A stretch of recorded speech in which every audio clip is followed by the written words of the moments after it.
Dun, dun, dun, dun, dun, dun. Da, da, da, da, da, da, da, da, da, da, da, da, da, da, da, da, da, da,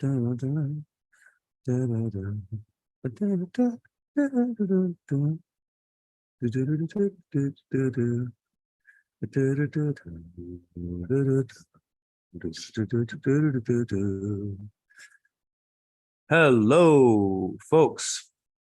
Trying something different tonight. Trying something different, and I'm just going to kind of get things set up. Come on in, say hello. For the last number of years, I've done live streams during the day, mostly in the morning. And I find that with all the things going on and my family life, it's kind of difficult to do during the day because it either pulls from my work that has to be done or pulls from my family life. So my family are sleeping right now. So this felt like a great time to do one. I talked about it in the last video, mentioned that I might do a stream in the evening, and here we are. We're doing it. I didn't want to announce it because I wasn't sure if I wanted to do it. But I did the evening chores and got my family to bed, and then I just said, you know what? I kind of feel like chatting and sharing some ideas and sharing some thoughts with you guys. So, hey, all things farming, what's up, brother? Up late. Well, it's not that late. It's 8 p.m. here in southern British Columbia, Canada. Hey, what time is it in New Zealand there, Marius? Like early, what is it, early morning or something for you? So yeah, here we are. And I'm just gonna share this on Twitter too. And let's see here.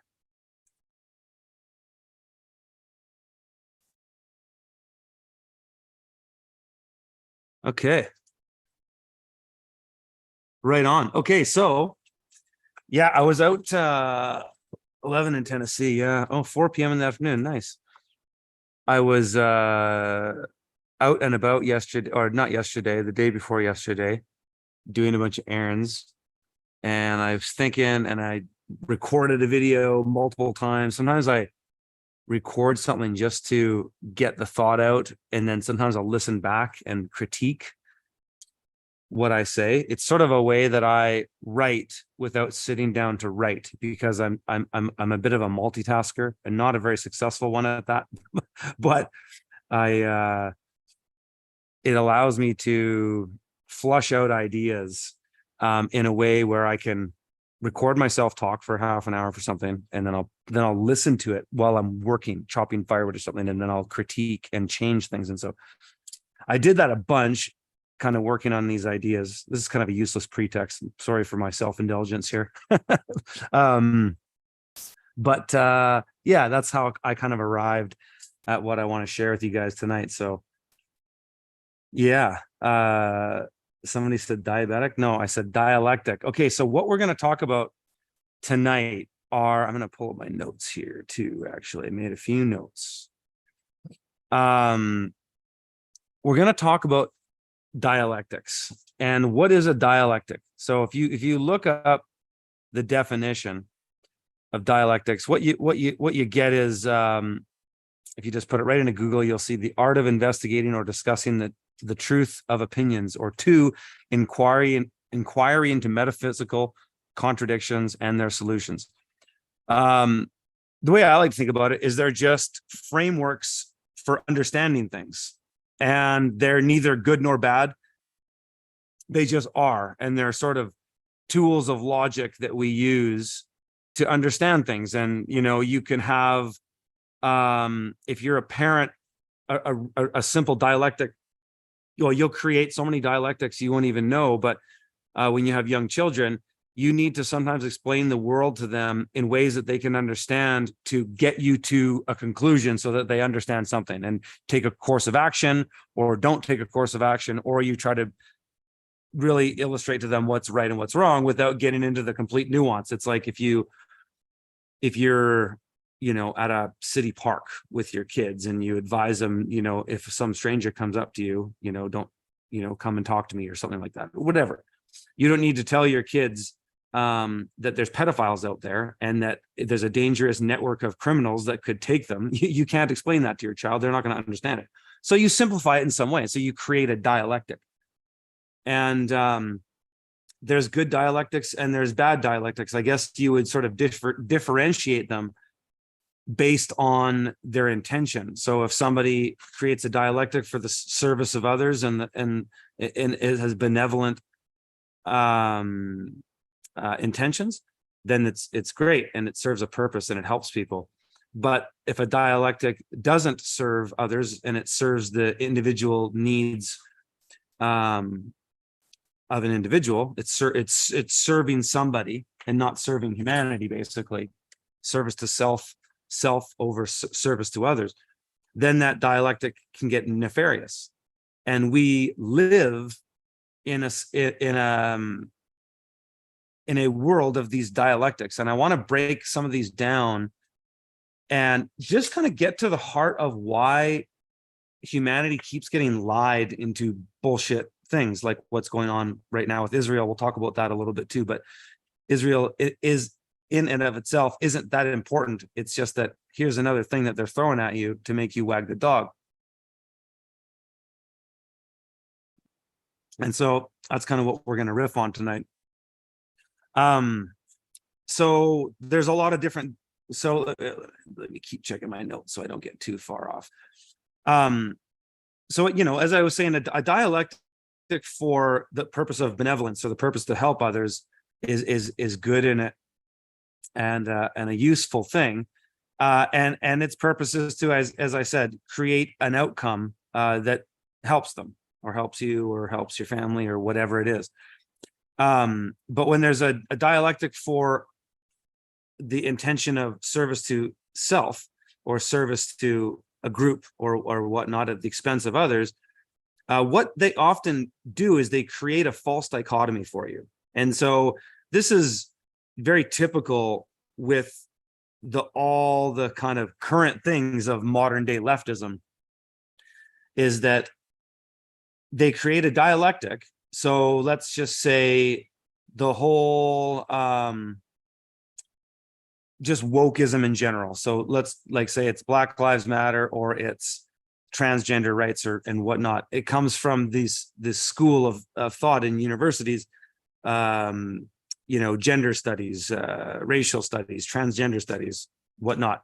They have this whole lexicon of language that they use. They have special terms. You have to have a degree often to understand what the hell they're talking about because it's so of the day and new information all the time.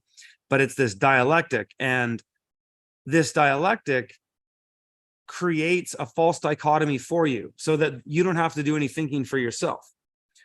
So if you are for, or if you say Black Lives Matter, or if you don't, only tells you one of two things. It either tells you you're an ally and you're not a racist, or you're a racist and you're a piece of garbage. It's the same thing with climate change as an issue. Critical theory. Thanks, Stephen. Hey, buddy.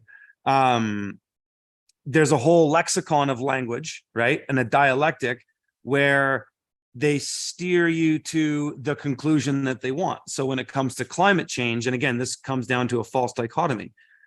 In terms of climate change, it's either you accept the science, which is really whatever the scientists that they approve of the day say, really, because the science changes so much because their science is so full of BS that they have to create new things to make you afraid.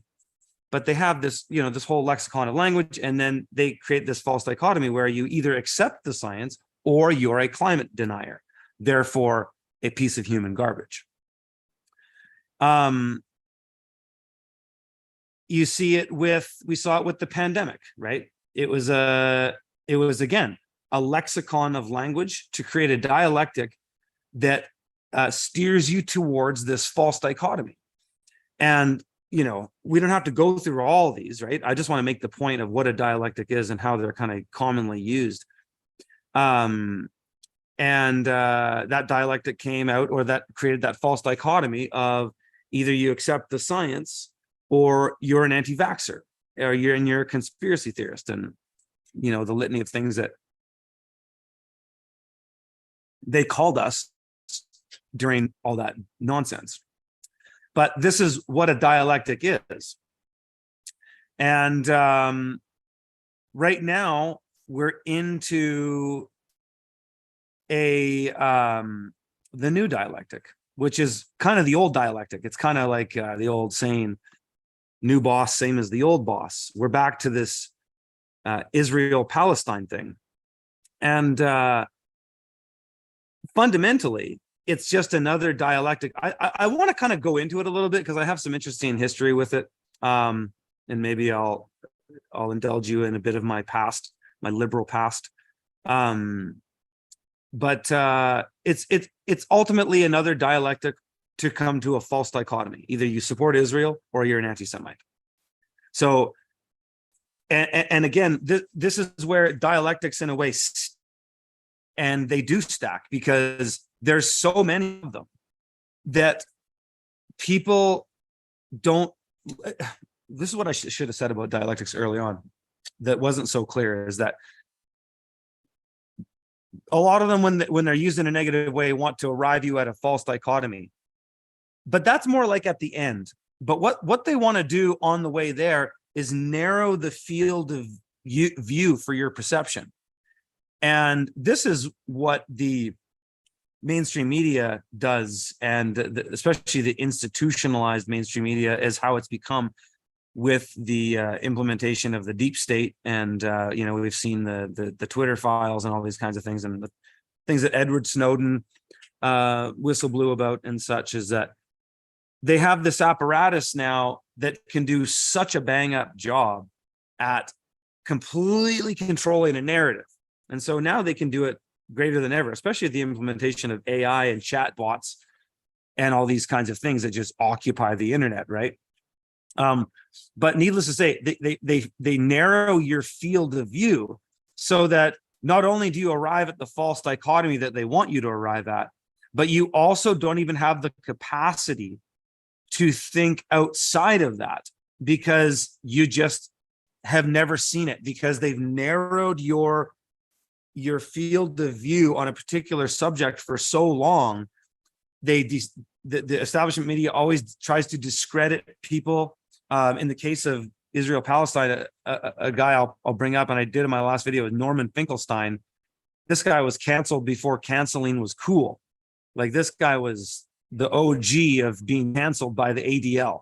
And this is really before the internet. I mean, the internet, yes, was around, but not nearly at the capacity it is today.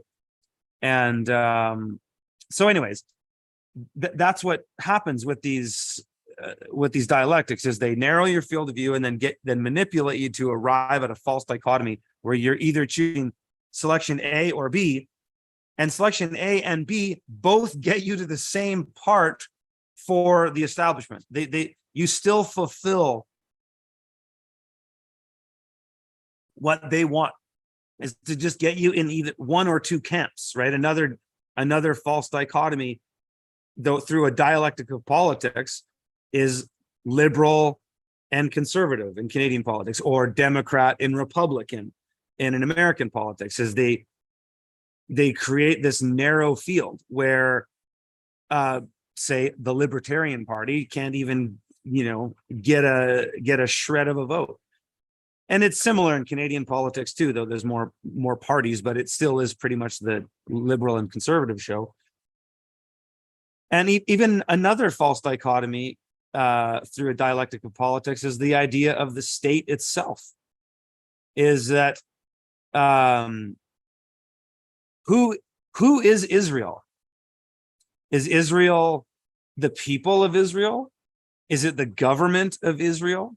Is it the aristocratic, crony politicians that have been in that government for a long time, like Netanyahu, Bibi Netanyahu, an absolute neocon warmonger that's kind of risen back to the grave? We're in this phase where we're almost going back to W. Bush era of politics, which is so interesting for the time we're in, because it seems that a lot of the stuff that the globalists have tried to do in the last number of years just have, you could say the pandemic was successful for them, for sure. They got a lot of people to take that shot, and they did a lot. They got to advance a lot of security state apparatus, surveillance technology, things like that. Statutes and bills and acts too, passed emergency acts and whatnot. But if any of you guys saw that clip, it was a fairly recent one, World Economic Forum. There's a woman there just talking about how all the things they're trying aren't working. You know, people aren't taking the shots right now, you know. They're not really taking the bait with this, that, and the other. And they just kind of, they're starting to scramble on what to do. And she's talking about, okay, the next thing is water wars. We need to start throttling the water to make these peasants crack. You know what I mean?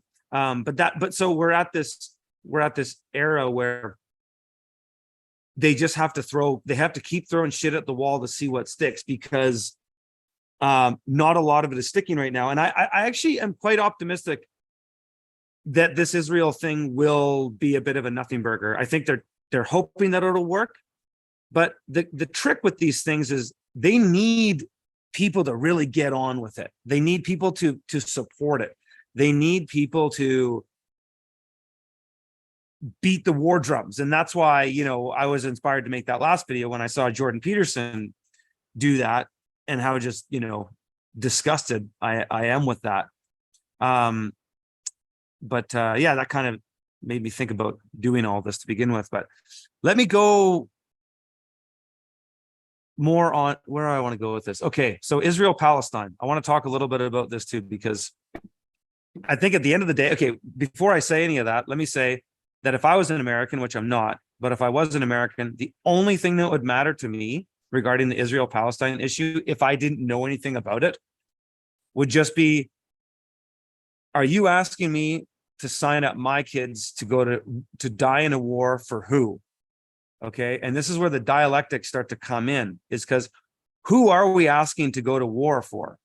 Israel? Who's Israel? The people of Israel, or the institutional politicians of Israel, and the lobby groups and the American corporations that are there and involved in the Middle East in general? Who are we talking about here? And so if I was an American, my stance would just be, I'm not sending my kids to go to another war for nothing. There's people in America dying. The border is being absolutely surged. It's insane. I'm sorry for my friends in Texas, but I'm so glad I live where I do. I'm so far from this mass migration where we are. We're so far from population densities. I feel blessed. But I feel for my friends down there, because this is insane. And everything that's going on in the economy too. I mean, ultimately, what is this? All this dialectic is to distract you from the absolute economic mayhem that's going to occur. That's really, at the end of the day, what's going on at the core of it. Yeah, 1,000 Silver says Peterson got a nice deposit. One from Big Pharma and another one from BB. I wonder if he was actually when I saw him promote the shot at that time, I was still listening to him, actually. Not a lot, but I was. I was pissed. I was like, you son of a bitch. Like I was pretty disgusted by it. At the end of the day, I was kind of like, well, he believes in pharma so much because he's been doped up his whole life with all this stuff. And so I kind of gave him the benefit of the doubt with it and didn't write him off at that point. Because he did say some nice things during the trucker thing and all that. He said some things that gave people hope and had meaning. And so I didn't write him off. But then, yeah, the BB Netanyahu thing, that's what am I drinking? It's like an iced tea blend, and I got water too. So anyways, back to the Israel thing. So so if I was an American, that's all you guys got so many problems. Okay, and this is I saw a clip actually of Biden. I couldn't believe this. I saw this on Alex Jones today, I think. Yeah, I saw it today, or on Harrison Smith in the morning. My wife listens to Harrison Smith in the morning, and Biden is a 60 Minutes interview. I'm sure you got a lot of guys have seen this 60 Minutes interview. The guy says, "Do we really have the money to go for another war? We got Ukraine going on, and then Israel." And he says, "Yeah, are you kidding? We're the United States of America." Yeah, like it was the absolute arrogance and just, I don't know, gaslighting in a way. Because no, you don't have the money to do that. The American people are trillions of dollars in debt. And that's odious debt, actually. Once the dust settles, that's not your debt. But it is now. And it's so absurd.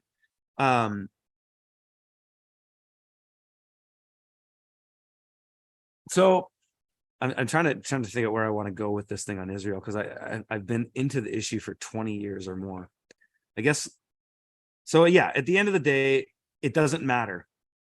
But the thing is, if you don't know much about Israel-Palestine, I shouldn't be your go-to guy. I will give you my nuanced perspective through my experience living in Montreal and living in an Orthodox Jewish area for many years. And having a lot of Muslim and Palestinian friends in Montreal and even in Kelowna. But I want to just give you a bit of my perspective on it, because I didn't jump on board like a lot of these conservatives who immediately just, that was the thing. I didn't want to riff on too long in that video, but I've just been flabbergasted. I'm not surprised really, but just flabbergasted how a lot of people, even journalists like Andy Ngo, they're just showing protests with Palestinians, and they're kind of nothing burger protests. They're not that crazy actually. But anyways, just pumping this narrative. And the thing that I find kind of so disgusting about it is that it's a false dichotomy again. And the Israel thing has been many different types of false dichotomies in the 20 years that I've been paying attention to it. And the politics of it have changed too. The left and the right aren't always on one side or the other with it. They wax and wane on both sides. And I noticed that when I was on the left for many years. But so yeah, when I lived in Montreal, I had a lot of friends. More of my friends in my music community, I had a lot of Jewish friends in Montreal, a lot of Jews in Montreal. A lot is people from Israel come there, but the Jews in Montreal are mostly Montreal Jews. And a lot of Arabs. And Lebanese is the second most spoken language in Montreal. At least it was when I was there. French was number 1, Lebanese was 2, English was 3 in a Canadian city. Lebanese is, so anyways, a lot of Lebanese there too. And I loved Lebanese food. And a lot of Middle Eastern food actually, and Jewish food too. But anyways, I had a lot of friends in my, call it, upper class relationships that were Jews. And so I got a sense of their perspective in their life. But at work, I would go to work as a screen printer, and I worked at a number of different places in Montreal, textile and flags and decals and signage and things like that. And I got to know a lot of Arabs and different types of Muslims and Palestinians in that time working with these guys. And the experience, if I could just summate the experience of my Jewish friends really simply, is that by and large, if they were Jewish, it didn't matter where they were from, whether they're from Israel, somewhere in the US, or Montreal, they had a fairly upper middle class life, just like any, say, Canadian in America or whatever. That, their experience was fairly normal to what a white Westerner would experience, okay? But the Palestinian experience, not so much.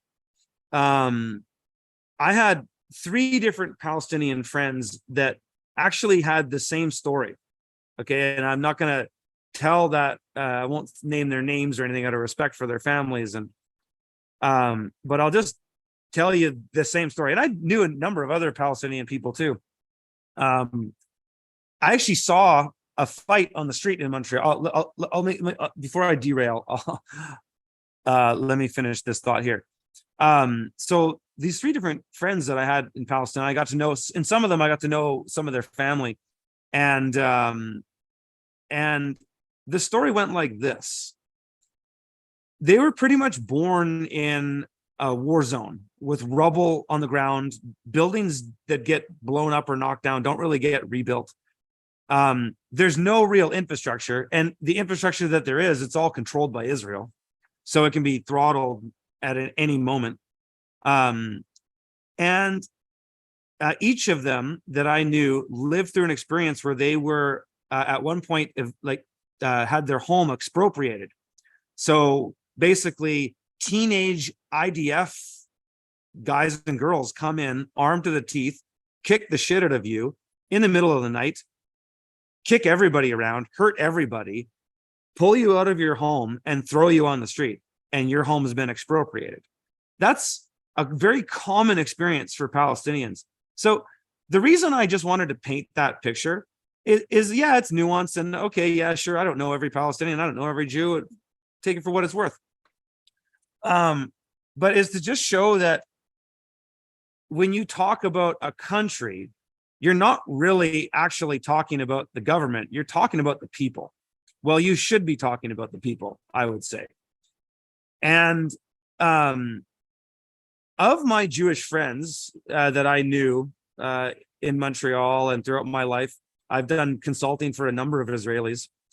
None of them that when I've ever gotten into these issues with, and it does come up because Israel it's an apartheid state, you know, it's a controversial state in and of itself. But with my Jewish friends, it was never controversial. All of them supported Palestinians, like all of them.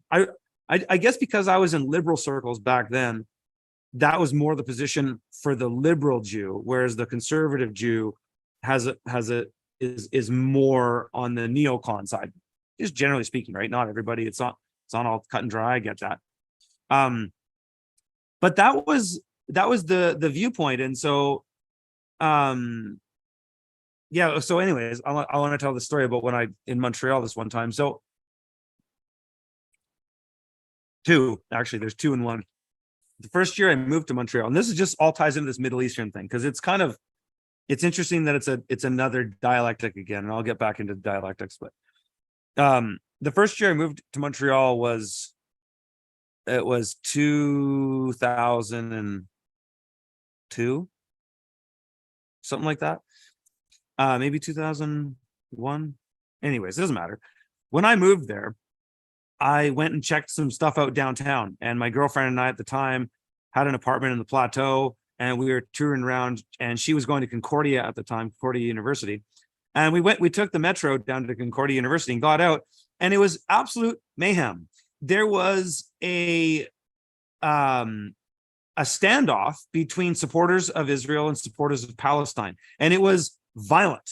This was, journalists like Andy would have been all over this kind of thing at the time if that type of journalism existed then. But it was insane. People were fighting, throwing things at each other. It was two factions just going at each other, and it was. Go look it up. It was covered. It was in the news, and it was a big deal.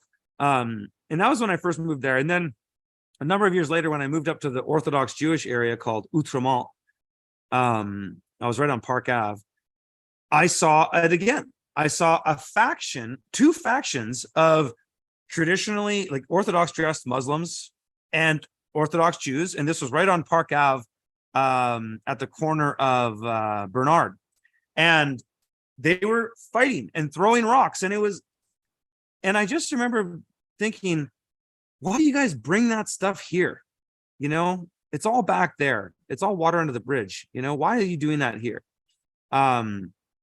But anyways, so these issues, do I speak French? Not really, a little bit. but not too well. And I haven't lived there for so long that.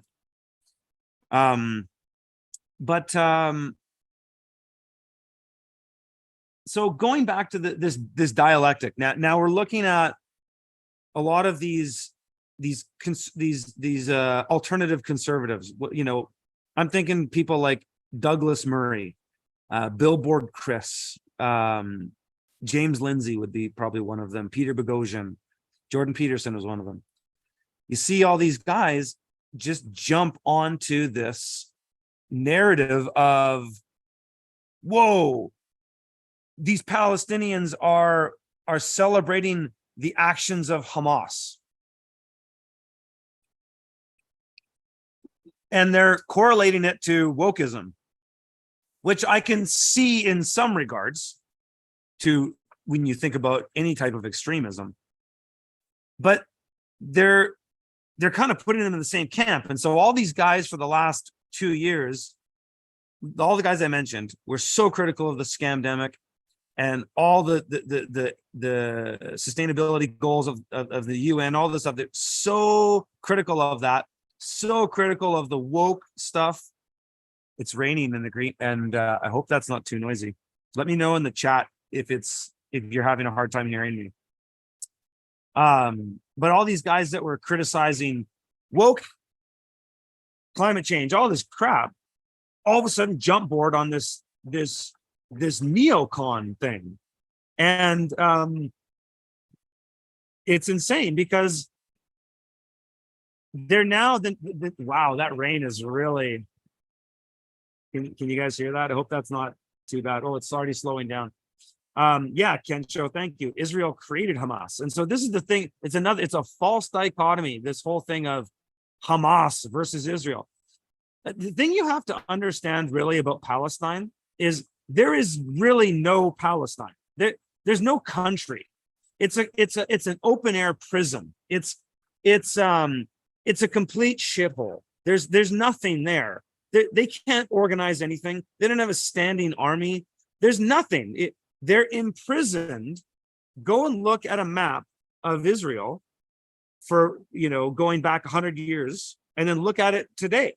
You can just Google it. It'll pop up in a second. It's been a nonstop erosion. And the thing that there's so many things that people say on that side that just drive me crazy. Like, well, Jews need to have a place. It's like, well, what other country in the world is demanding an ethno state? Who's demanding an ethno state right now in an era of massive migration, which is a lot of the same neocon guys and neoliberals support these policies of mass migration, just not to Israel, but to everywhere else, right? And so, I mean, that's another layer of this dialectic in regards to this Israel-Palestine thing, is that they flipped a switch and turned on a bunch of sleeper cells, basically, which is, it seems pretty obvious to me that's what it is. I mean, this whole thing is all about, it's that 4-stage process, going back to Yuri Bezmenov: demoralization to destabilization to crisis to normalization. I actually asked Jordan Peterson, I was at an event, I asked him about that, if he knew who Yuri Bezmenov was and where he thought we were in that 4 stages. And he didn't really give me that great of an answer, actually. He didn't give me an answer. He just kind of said, well, I think we can turn it around at any moment, and maybe he's right. Hopefully he's right. But yeah.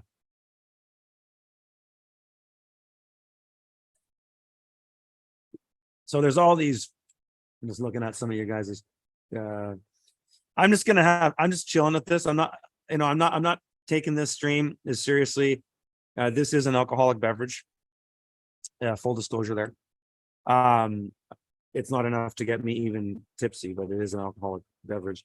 And so I'm doing this chill. Like I said, I wanted to try something new. I wanted to try streaming at night, seeing if my mind is as sharp as it is, and it definitely isn't. I can tell you that right now. How long? I don't know how long we're into this, but my mind is definitely not as sharp as it is in the morning. In the morning, I'm like, bing!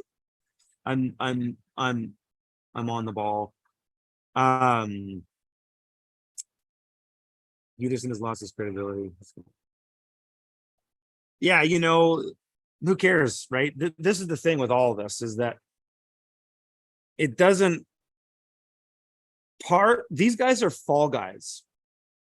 Peterson, Shapiro, in my opinion, Ezra Levant.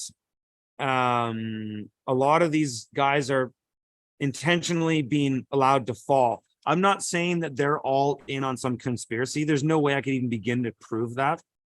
But what I think is happening is intentional, is that the controlling elite are really just, we've been in this process of gaslighting for years, where they just kind of keep showing us more and more and more and more where this really goes.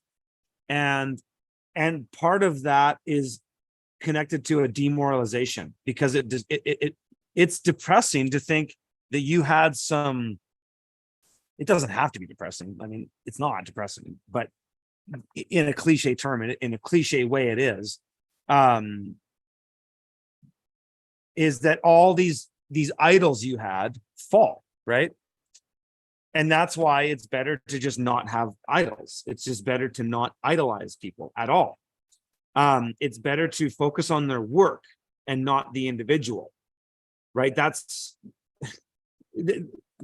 what our cult leader friend Owen Benjamin does, is he consistently focuses on the individual and then doesn't say, look at me. And then he just is a, you know, flagrant hypocrite in everything he criticizes other people for, and does all those things himself. And he does that through a manipulative form of dialectics that he uses. And, you know, he's another example of, I can't prove that he controls opposition. I'm not making that claim. He just acts like it, because he uses all the same tools that the New World Order does to narrow your field of view through a dialectic that's super nuanced and inside jokes only, and it's all gay jokes in his thing, but narrows your field, gets you into this dialectic of alpha, beta, uses this whole thing created by Vox Day, which is an interesting dialectic, and I'm not saying there's anything wrong with it, but he just really leverages that to create this framework. Actually, Jim Bob, who is probably one of Owen's best fallouts, really criticizes him well for that, and talking about how he just frames everything. And it's some super manipulative, narcissistic thing to do. And it's what cults do. Like all these New World Order things are cults, right? The climate cult, the woke cult, the Black Lives Matter cult, Bertaria, big Hardia, as Jim Bob calls it. It's just a total scam. But they're all these cults, and they trick you through dialectics and then get you to arrive at false dichotomies and make conclusions that are only limiting beliefs. They don't serve you in any way. And they just trick you. And so anyway, so Owen does that, and he gets you into this dialectic of you're the gamma or whatever, and he has all of his little things. He has all these gay nicknames for me, and it's really funny because his cult followers literally do what social justice warriors do. They have this super niche market that only a tiny group of people understand of lexicon that they use, right? He spells gay G-H-E-Y, and I guess one of Owen's things was pay the gay away. So you send Owen money to pay the gay away. And I learned this way. I learned this stuff after, because I didn't watch his shit. I didn't see him do these things. And I'm sorry that I'm sidebarring on this thing with Owen, but it actually kind of ties into it all with these dialectics. But he does all these super culty things and has all these scams for you to give him money to buy him land and all this. And then you see his bear cult online, and they trolled me hard for whatever that phase of time was, 2 weeks or something, that Owen just talked about me every day and made memes and got his little bear tards to make little stupid videos. And it was quite amusing, actually, but also just sad that these young men are spending their time in such a pointless pursuit. And so it's kind of funny because, like, okay, go and talk about me and say things that aren't true and that are completely lies, and nobody will believe them. And so who gives a shit? It just brings more attention to me, because then Owen's losing fans like crazy. I think I saw somebody sent me a clip of him the other day. He was screaming at his stream, or people watching his stream, because they weren't giving him enough money. So he's like, could you imagine if I was doing a stream and I'd be like, you guys are, you're not giving me super chats. Like, what the fuck's wrong with you guys? Could you imagine how entitled and narcissistic you'd have to be to do that?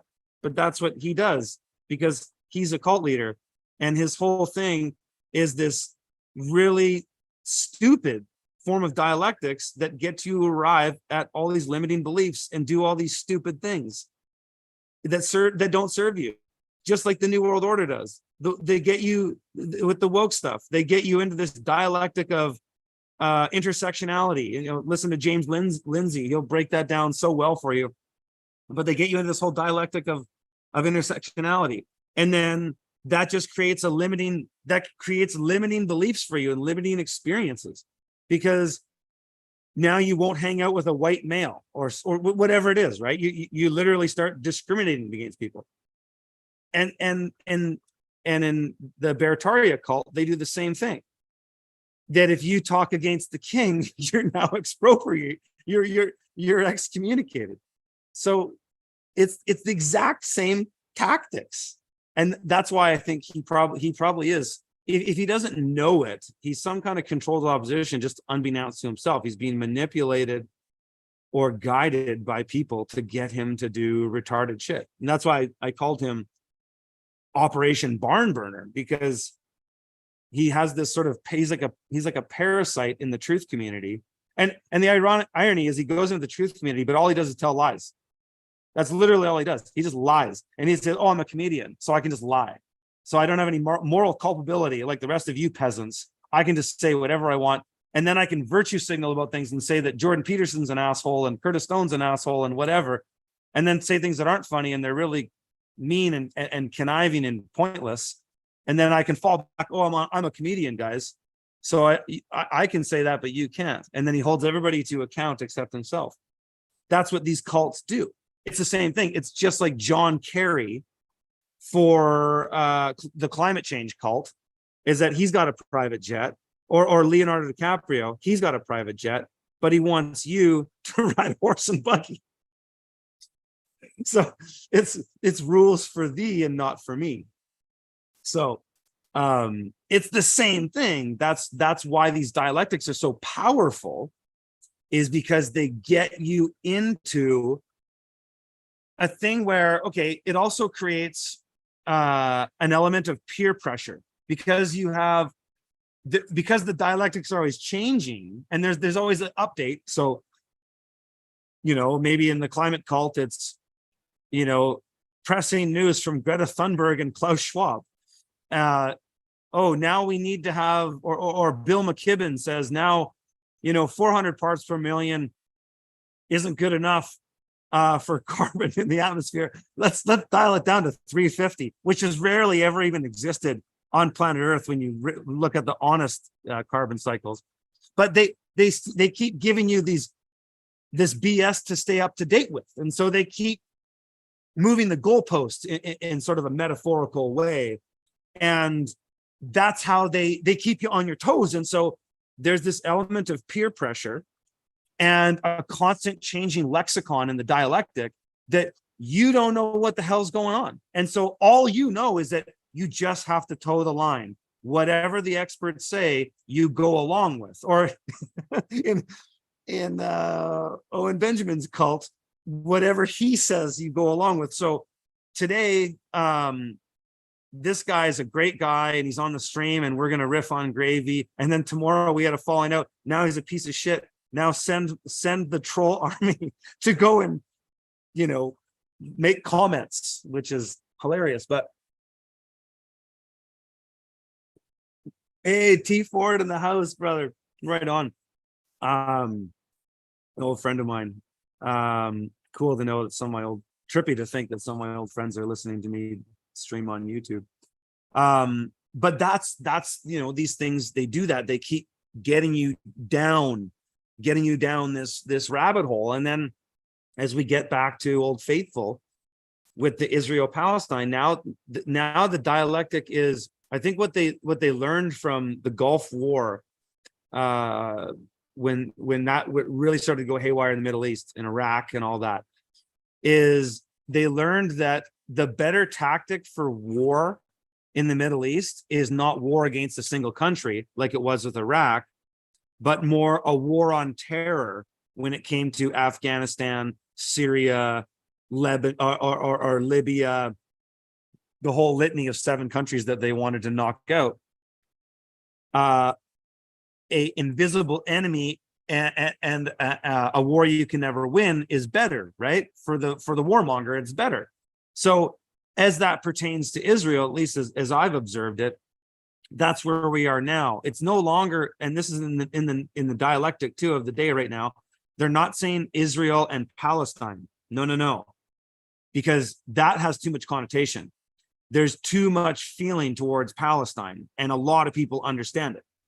A lot of people don't too, though, but now it's Israel and Hamas. And Hamas was created by Israel and Mossad. And these are on the record. WikiLeaks is blew this one out a long time ago. All these things are controlled opposition. Not all of them, but in the case with Israel, they've been doing this stuff for a very long time. They are bona fide experts at this, and they have the world's resources coming in an endless pipeline of cash to spend on any number of exploits. That's why even the idea is insulting, that it's insulting to your intelligence when the media tells you that some guys came into Israel and kidnapped some people and some babies died. And I'm just making it up, right? But that's almost how it started. It's just a bunch of. So Israel has the most advanced military in the world, has the most advanced defense system with the Iron Dome. There's more police on the street, more military presence everywhere, in any country you've ever seen. Yet some guys come in and cause some mayhem, or some missiles shoot over. It's like, it's a joke. It's a joke. It's just like 4 lone hijackers flew planes into the World Trade Center. Right? It's just like, and when Bin Laden's plane had to leave, just as Michael Moore covered it. Remember when liberals used to cover things that were actually real? When Bin Laden's plane left, it just so happened that the whole air defense system, or the whole air traffic control system in the United States, was down. Right? Just like how when Jeffrey Epstein hung himself, the cameras just happened to be down, right? It's one of those things. It's, the system was down that day. It's the most advanced military defense system in the world, bar none. And Hamas is at it again. It's another invisible boogeyman. That's why it's not Israel versus Palestine, because when you say Palestine, there's too much connotation with the people and the suffering. So now it's Hamas, or it's whatever other extremist group that probably the CIA and Mossad trained.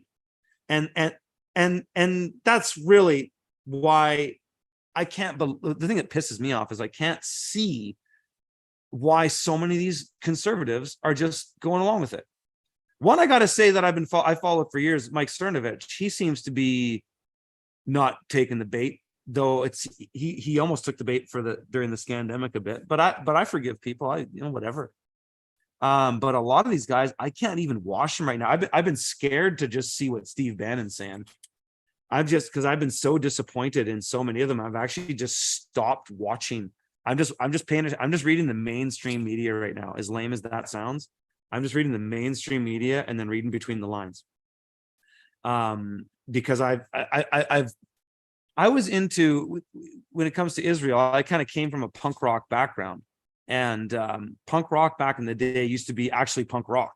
It actually used to be anti-establishment. Now all these punk rockers are telling you to take the shot, or like kicking the drummer for Offspring, Offspring kicked their drummer out of the band for not taking the shot, right?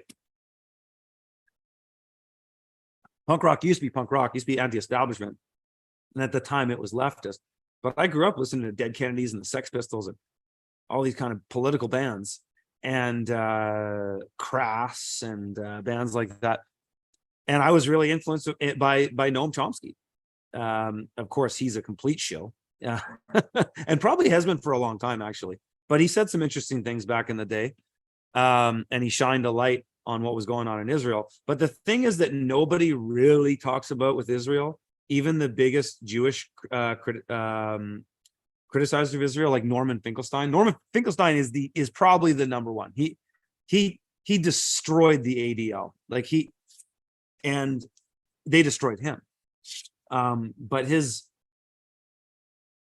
he basically, check out a movie called Defamation. It has him in it. It's hard to find. I wanted to show it to my wife the other day, but I couldn't find it. Defamation. It's about the Holocaust industry, basically, as Finkelstein calls it. Where was I going with that with Finkelstein? Yeah, Chomsky does want to send you to a Prince event. Yeah, so back in my punk rock days, no, I didn't have any tattoos. Actually, I didn't stay in it. I got into straight edge hardcore shortly after that. So, but I was into that stuff. But oh yeah, the thing that people don't say about Israel, even Finkelstein and all these guys, are Chomsky, they never talk about the Balfour Declaration. The Balfour Declaration is what created Israel with the Rothschild banking dynasty. And this thing is celebrated as a document in history. But really all you need to know about Israel, and I'm not talking about the people of Israel, but most people in Israel aren't into this. Most Jews aren't into this. But Israel is a proxy state for the Anglo-American establishment through the lens of Zionism. And they're all connected. Anglo-American establishment, Zionism, it's all the same shit, really. I mean, yes, it's listen to Jay Dyer or Richard Grove or, some of these guys to really break that down for you, but it's more or less the same thrust of where the New World Order is coming at us from. And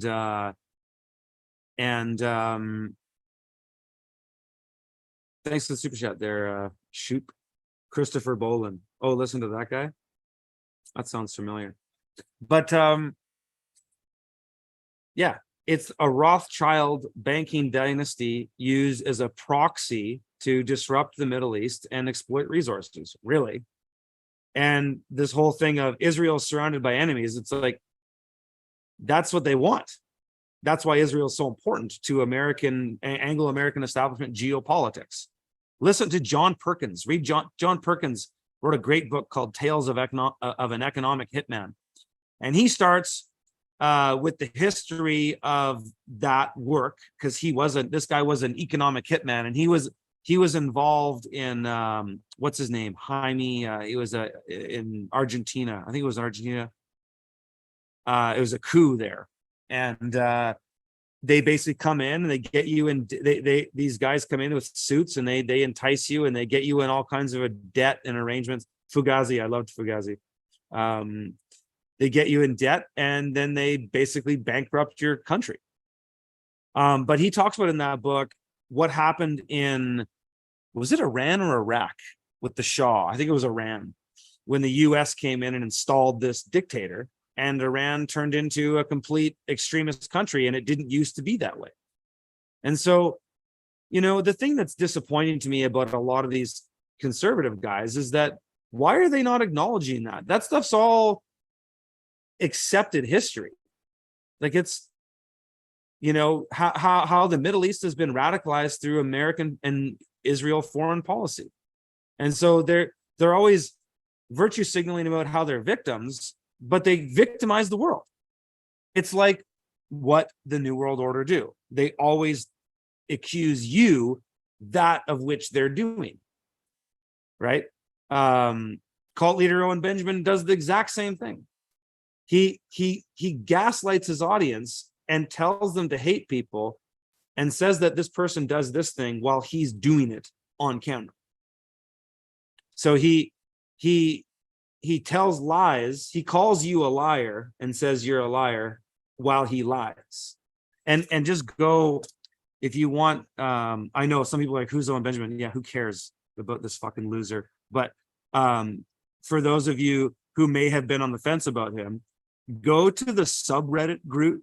If you want just this silver bullet with Owen to show how this guy is a bad actor, and he's actually a really bad human being that has bad intentions, and he's hurting people, and he's hurt so many people. Like, nobody in my life has a list that long of people this guy's had falling out with. But there's a subreddit group on Owen, and a friend of mine sent it to me after he did this whole thing with me. And I looked at it over an evening, and my goodness, he is his own worst enemy. It is unbelievable. It's so if you're curious, there you go check it out. But anyways, he does these things. He lies, and the New World Order lies, and that's why I think he may be part of them. But they tell you, and this is Alinsky tactics. This is right out of Saul Alinsky's book, Rules for Radicals. You always attack the man and accuse them first of what you're actually doing, because then you get that on the record, and then it's always out there. And so you're the first one to say it. Then and you just keep repeating a lie, right? And that's again what the Nazis did, what Stalin did, communist propaganda, you name it. They just repeat a lie. Mainstream media did it with Trump, right? I'm not defending Trump. I have no dog in that race whatsoever. But with Orange Man bad, Orange Man bad, Orange Man bad, Orange Man bad, just repeat it. Owen Benjamin does the same thing. He just repeats lies. He just directs a lie in an individual and just repeats it. And his followers, just like the woke followers, Black Lives Matter followers, cult followers, they just repeat the lexicon. And you see it online, and you see it repeated wherever. And these people just respond like NPCs. They don't even have the capacity to exit the dialectic and see things for what they actually are, because the world is far more complicated than all of these dialectics make it out to be, right? I mean, here's another example of a dialectic through science that's used to manipulate your thoughts regarding climate change. Right? Somebody said climate Barbie. Is that every time there's floods in British Columbia, okay, so I live in British Columbia, Canada. The main industry here is logging. It always has been. And I worked in reforestation for 9 years as a tree planter. And I've done a lot of logging myself, and I do my own bush work here and stuff like that. And so I'm in the bush. I've had 20 years more in the bush. I understand the Canadian boreal climate very well.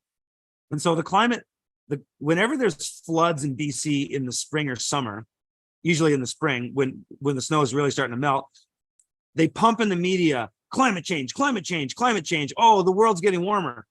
So what they've done is they've created this dialectic of, because like I said earlier, the dialectic of climate change is either you accept the expert's opinion that carbon dioxide, which is only 0.03 of the atmosphere, man-made carbon dioxide is what's fueling climate change. And now climate change is an amorphous term. It's no longer global warming or anything like that. It's climate change.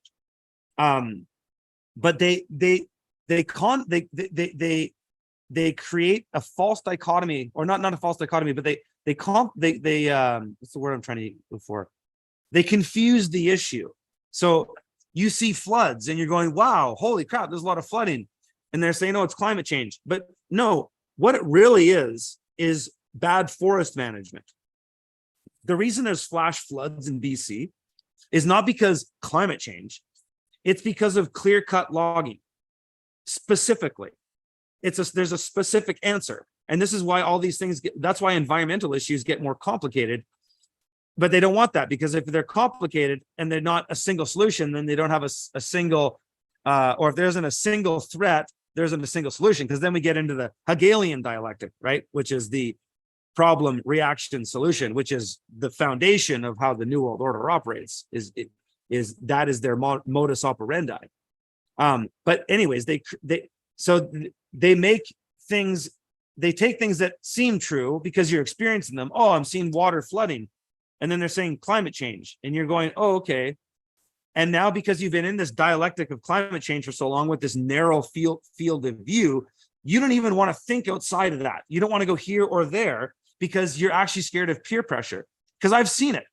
When I was a leftist environmentalist, and I was learning about Joel Salatin and regenerative ag, and I was starting to find that, there's a lot of holes in this idea of environmentalism, especially with globalism. And I started asking questions like this, and people would attack me. They would literally attack me. And that's probably not surprising to hear now, because now we have journalists like Andy Ngo and stuff like that. And there's so much stuff out there where you can watch liberals saying the most insane shit, a nonstop, fire hose feed of that. But I experienced that stuff viscerally when I was starting to come out of my liberal shell, I guess, and ask these questions.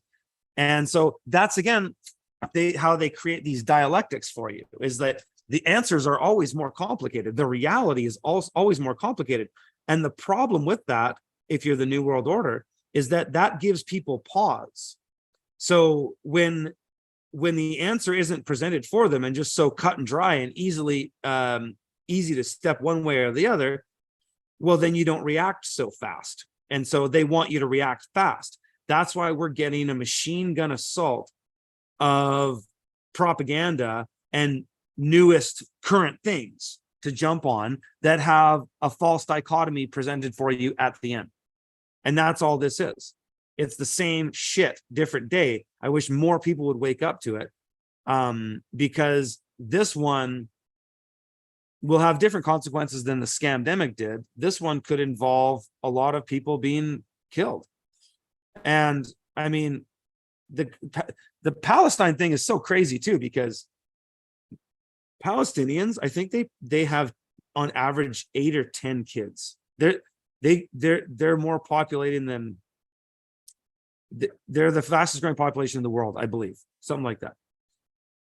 And Israel is probably, that's maybe that's what's going on too in some way, is that some of their more Malthusianists are sitting there going, well, there's too many people coming up here, we got to get rid of them. Maybe that's part of it too.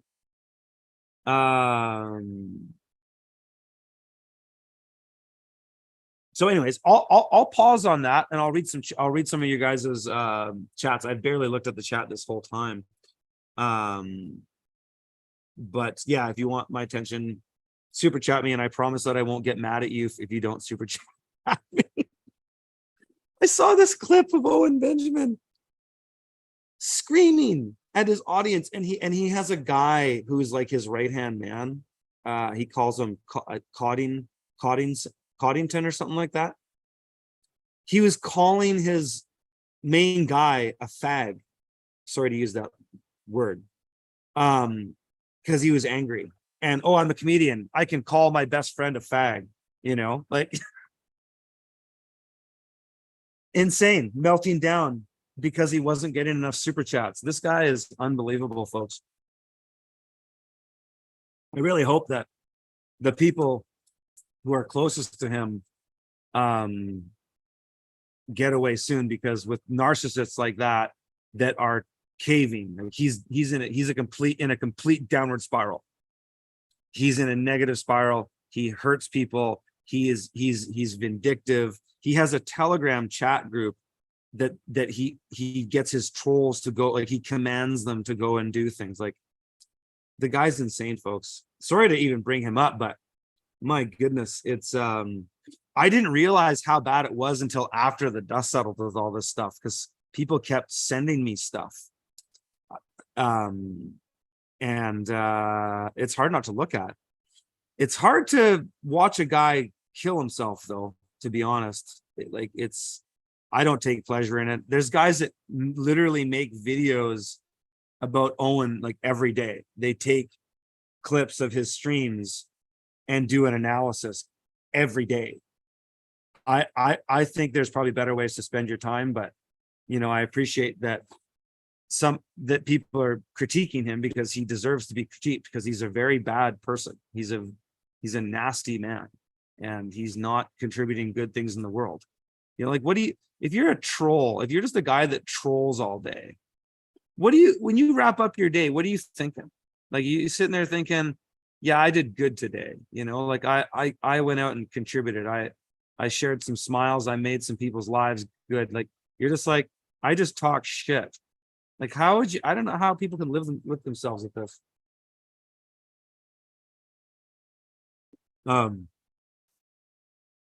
Chekhov says, hard not to watch the train wreck. I get that, but I don't know. I think because my experience with him was friend based. I mean, I wasn't a fan of his. Like, he was introduced to me through my good brother Stephen Cornett, who's in this chat right now. Nature's Always Right, awesome YouTube channel. Check him out. He's been showing urban farming and regenerative ag for a long time, and he's an OG of YouTube good content creators. But I heard about him through Stephen, and so I had a friend experience with him, and I see these trolls, because he has like an army of trolls, and he commands them in the secret Telegram group, and he gets them to go and try to manipulate people, and it's really vindictive. It's insane that grown men are spending their time doing this, especially if they're supposed to be awake. It's like you're behaving like a cultist Antifa agent online. You're doing the same thing. But they go out and they just troll people. Why would you want to do that with your life? Like, I just can't get my head about it. But I see some of his trolls, they get through every now and then. I've blocked most of them. There's about 80 of them. They get through the odd time, and they'll say their little Owen dialectic stuff that only their group of guys understand. And they're really hung up on this Jordan Peterson. Like, what are you going to apologize to Owen about Jordan? It's like, did you see Owen's texts to me? Do you think he warrants an apology? He is a garbage human being who treats his friends and family like garbage. Why would anybody deserve an apology? He should apologize to the 30 or more people that he's personally attacked publicly. I mean, and they're hung up on that. And it's like, the thing that's really sad about Owen's followers, especially ones that are still, maybe there's some, I don't think there's a lot though, because he's panicking for money right now, but the ones that are still there, is that they looked at my text messages and they think there's nothing wrong with them. So Owen, after I got in this fallout with him, actually, it only started with a text message. Oh no, with a tweet. I tweeted to him asking him a question about Jordan Peterson. It was very amicable and totally not personal in any way, and very really uneventful. But he lost it and started calling me a faggot. And then he texted me like a crazy ex-girlfriend, where you get like 100 texts in a row per one response. And I shared them. They're on that Reddit page, that Owen Reddit page. And his followers can read those texts, and they're so in love with Owen and so happy to be in the brunt, the down position of a narcissistic relationship, that they're going, what's wrong with that? It's because the sad guys that still follow Owen probably were like him. They didn't have a strong male role model in their life, lack of a father. And so they have this void that they have to look for that in somebody else. And they see that in Owen, obviously. And they obsess over him, and they send him money, and they get so excited when he reads their super chats. And they look at those texts to me that were literally a narcissistic sociopath texting me, calling me the most insane things you can imagine. And it's all emotion. It's just emotion, emotion, emotion, emotion. And his followers read those texts and don't think there's anything wrong with it.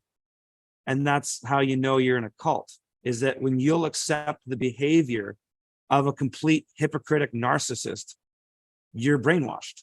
And it's exactly the same paradigm with Owen as it is all of this woke shit. Just look at the leaders of any of these woke movements. Look at a guy like Al Sharpton, who's been at it forever.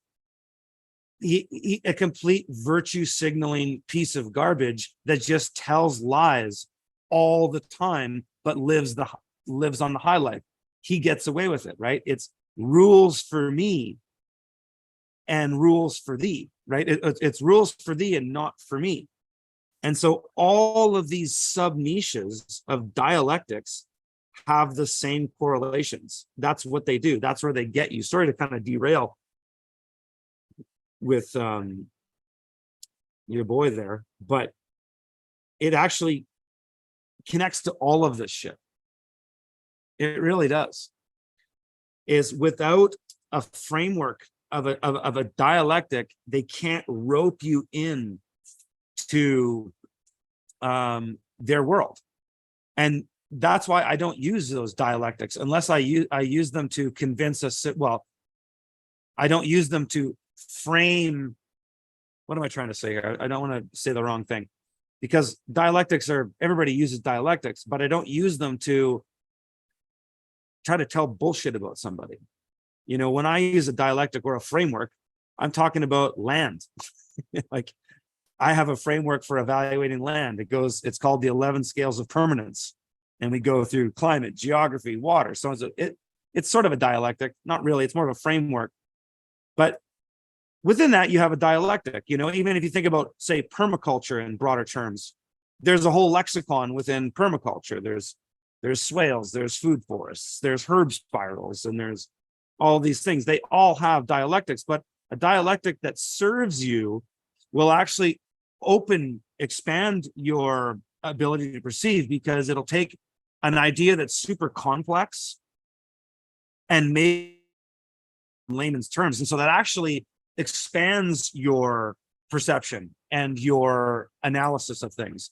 But a dialectic that is used to manipulate you will contract, and it'll be like the blinders on a horse that will you can only see, you know, right in front of you. How's that noise? It's pretty noisy in here.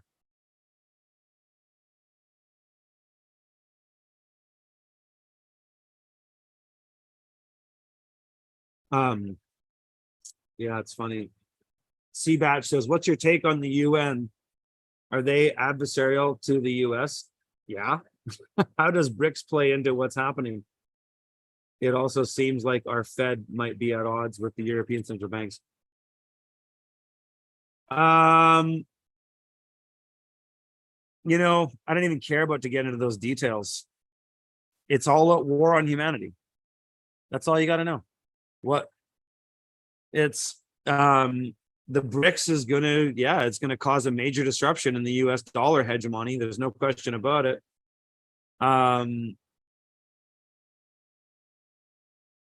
But I don't pay attention to that kind of level of that stuff anymore. I used to. I read Agenda 2021. I have the paper copy of it. I've read through the agenda for 2030. I've done my homework on this stuff. I just go to the statutes, though. If I want to know what's going on in the law, I go right to the law. I'm not intimidated to read legalese. I'm not intimidated to go on the UN's website or read charters and treaties and stuff like that. So I just go to those.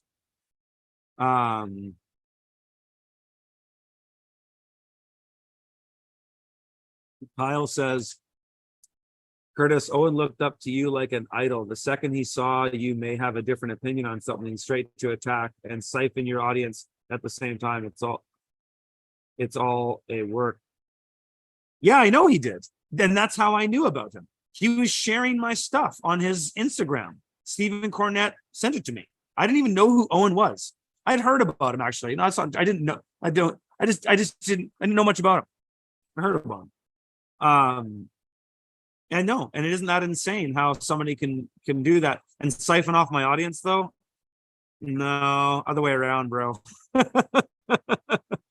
Way other way around. The reason why that happened the other way around is that most people who follow Owen on the periphery, like they're not in the bear cult, they don't have a fucking gay bear name, they're not in that stupid little thing. Like we just watch some of his stuff because I used to watch some of his stuff too. I thought some of it was hilarious. But then when he started talking shit about people, it was like, this is lame. This isn't interesting. Like when you're doing interesting macro things, and you're doing critique of like super big ideas, cultural zeitgeists call them.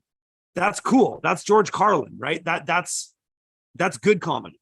But then when you're just talking shit, it's not funny. It's not, especially when it's guys that like me.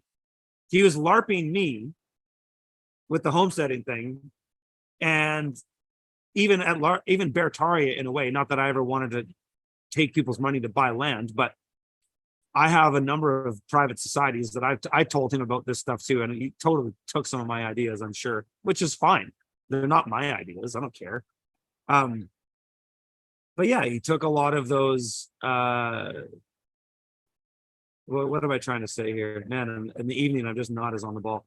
No, but yeah, he was LARPing me, and then he turned on me, and then oh yeah, that's what I was going to say is that most of his followers, just as most of my followers, are fairly reasonable people, especially people who are listening to Owen before he turned into a retard.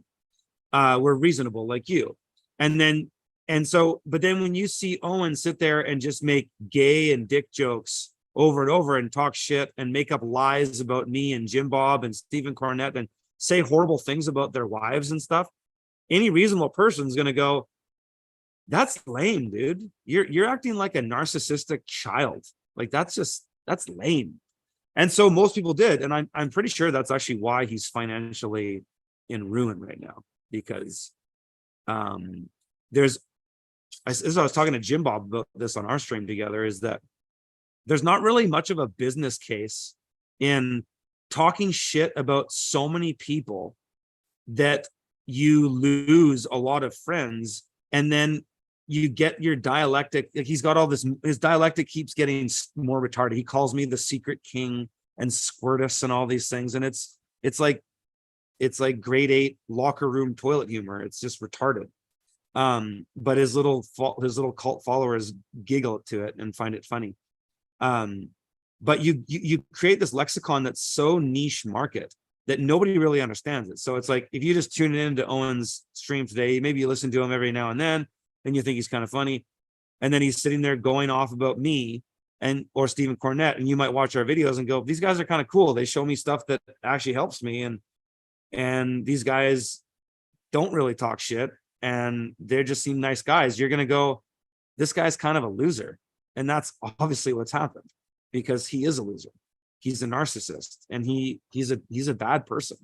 And he's maybe underneath him somewhere, he's a good person. Maybe that's what I saw in him originally when we became friends, but we were never really friends. We're just internet friends, right? He would text me. Like every time he did a stream that he thought was rockin' gravy, he would text me his stream. I had never in my life, maybe a couple occasions, but texting my content to people that are my peers and not my fans. It's like, dude, it's kind of gay, man. Like you're texting me your stream, like, dude. but that's the kind of narcissist he is. And he's just so in his own world. He just thinks he calls himself the king of Bertaria. How fucking insane is that? You call yourself the king and you have all these little followers.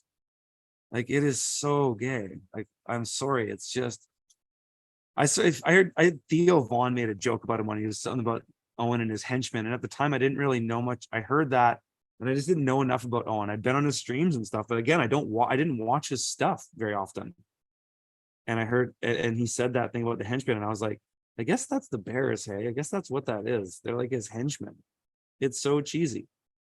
It's just so lame. I have a lot of friends. I'm 44. Like I'm not a spring chicken. I feel like a spring chicken, mind you, but I have a lot of friends that have sons and daughters in their teens and 20s, and they're truthers. And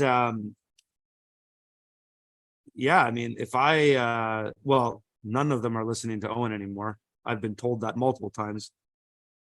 But you know, if I would, could you imagine you're a parent and your son, you know, you want your son to have inspiring role models and stuff, and he's watching Owen stuff, and Owen's sitting there talking about squirting and gay stuff and just saying horrible things about people, and you're just thinking, what value is this in for my child? Like, what is he gonna get from this guy? That guy's a terrible role model. He's just all he does is talk shit about establishment and say how immoral things are while he behaves immorally. So he always just does the opposite of what he actually says. So he's on this high horse and he's attacking guys like Andrew Tate, attacking Brett Weinstein, and you see him on Twitter. I blocked him. I don't see his shit anymore. Don't want to see his shit.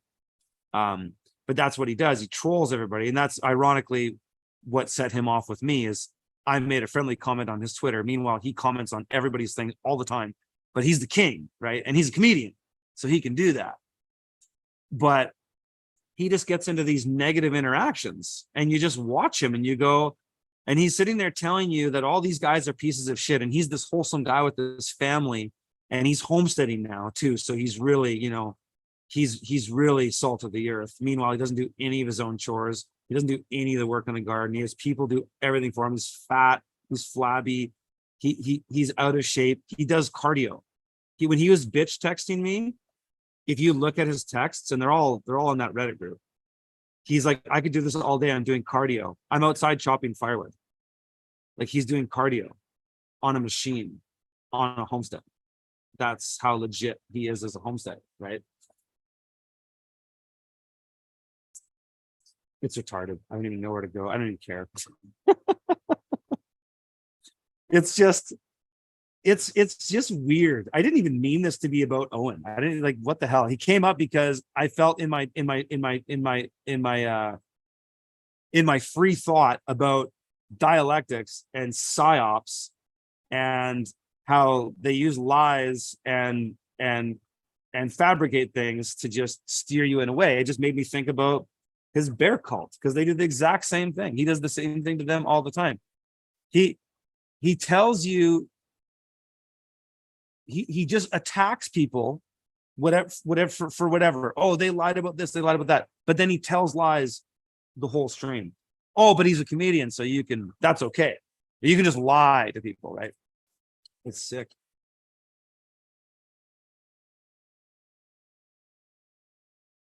Yeah, I heard that he doesn't even have a relationship with his wife, that he's just, I mean, the dude literally streams like hours a day. Like, I'm doing this now because my kids are sleeping and my wife is sleeping. And this, I do enjoy doing this because I enjoy talking. I like communicating. I like doing this. I don't make any money from this. My YouTube channel doesn't barely make any money anymore. But I do this because I enjoy it, but it does take away from my family life. So I couldn't imagine doing this 8 hours a day. He told me that when he finishes his stream, the first thing he'll do is listen to it. So he'll stream for like 3 or 4 hours and then just listen to it. And then what are his kids thinking? It's insane. L Dan says these late night streams seem to be good for the numbers. They're not bad. You know, my streams, ever since, you know, what's funny, ever since I did that video and put the New World Order in the title, it was not too long ago, but a few videos ago, they're shadow banning me even more, I swear, because I used to get 700 to 1,000 people in streams, and then it went down really low. Maybe I just because I didn't do much for a while too. Who knows? But no, this is great. This is great. I'm having a good time. A mind with the heart says this stream doesn't make money directly, but it leads to sale. I mean, yeah, that's right. I mean, my stuff's out there, right? freedomfarmers.com. I have products to sell. So yeah, it does, but it doesn't in that. And I'll be totally straight up with you because I have no problems talking about the way I run my business in a transparent way. Is that the only time I would really notice money from a stream is if I was pushing an offer. And I did in the last big stream when we had the Freedom Farmers offer. I mentioned that a few times and it definitely helps sales.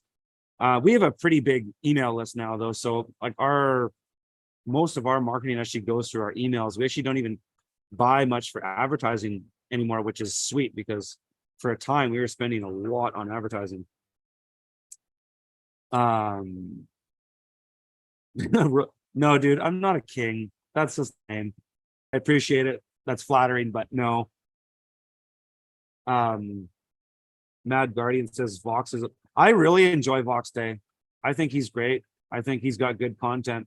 I wouldn't be surprised if him and Owen fall out at some point because he's probably going, dude, you're destroying our business. You're destroying our business.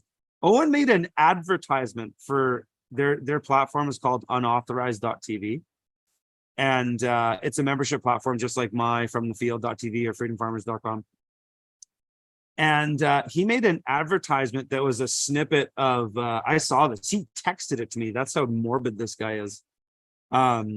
It was a snippet of The Simpsons, and he just dubs in his voice or whatever, and his little bear tards make little animations for him and stuff. And it was him just making fun of my dead father.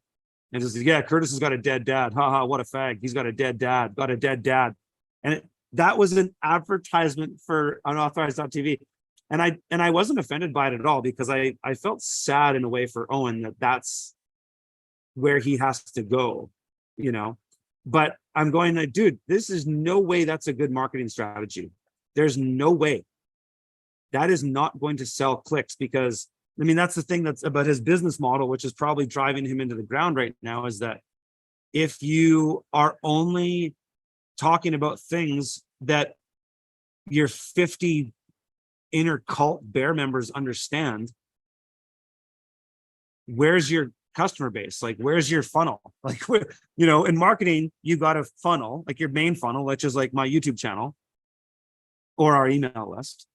And then that's how you get to people. And then you get them into other things. And so you got this product or you got this product. But if that's your main way of marketing a product, it's a dead end. Like that is guaranteed not a strong marketing campaign. But it's just crazy. Yeah.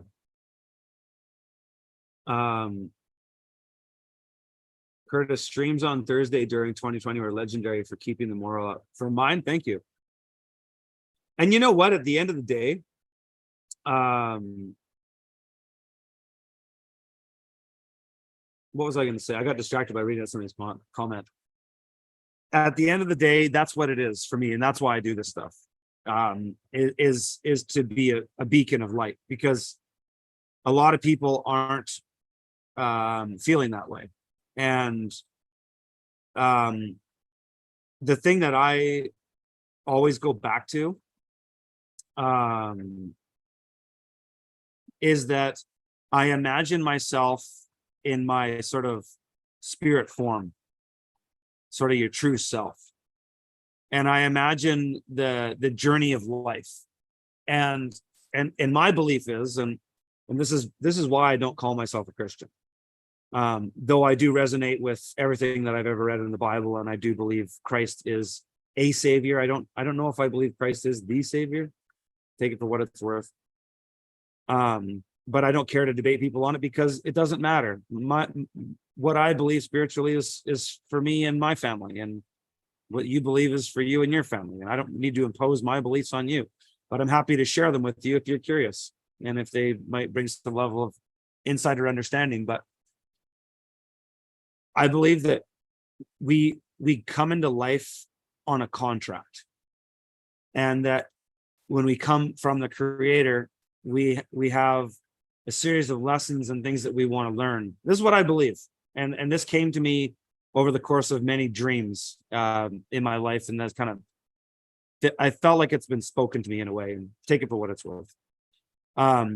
Is that we come into life on a contract, and in that contract it lays everything out just like in a legal contract. There's a preamble of what we're going to do. There's the name of the contract, there's dates and times, and there's partnerships and arrangements.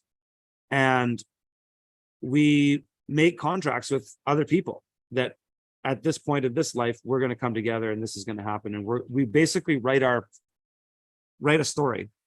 And then we go into life and we do our best to live to that story. It's subconscious. I don't know it. But I think the more connected I am getting to the creator, and the more grounded I feel, especially the more time I spend with my family and the more time I spend in nature, that's where I end up going, and less time on the computer and things like that. So I don't do a ton of streams and a ton of content anymore. But when I feel when life is challenging, I remember those things, that we're here for a purpose. We're here on a contract. We're here to come out with lessons.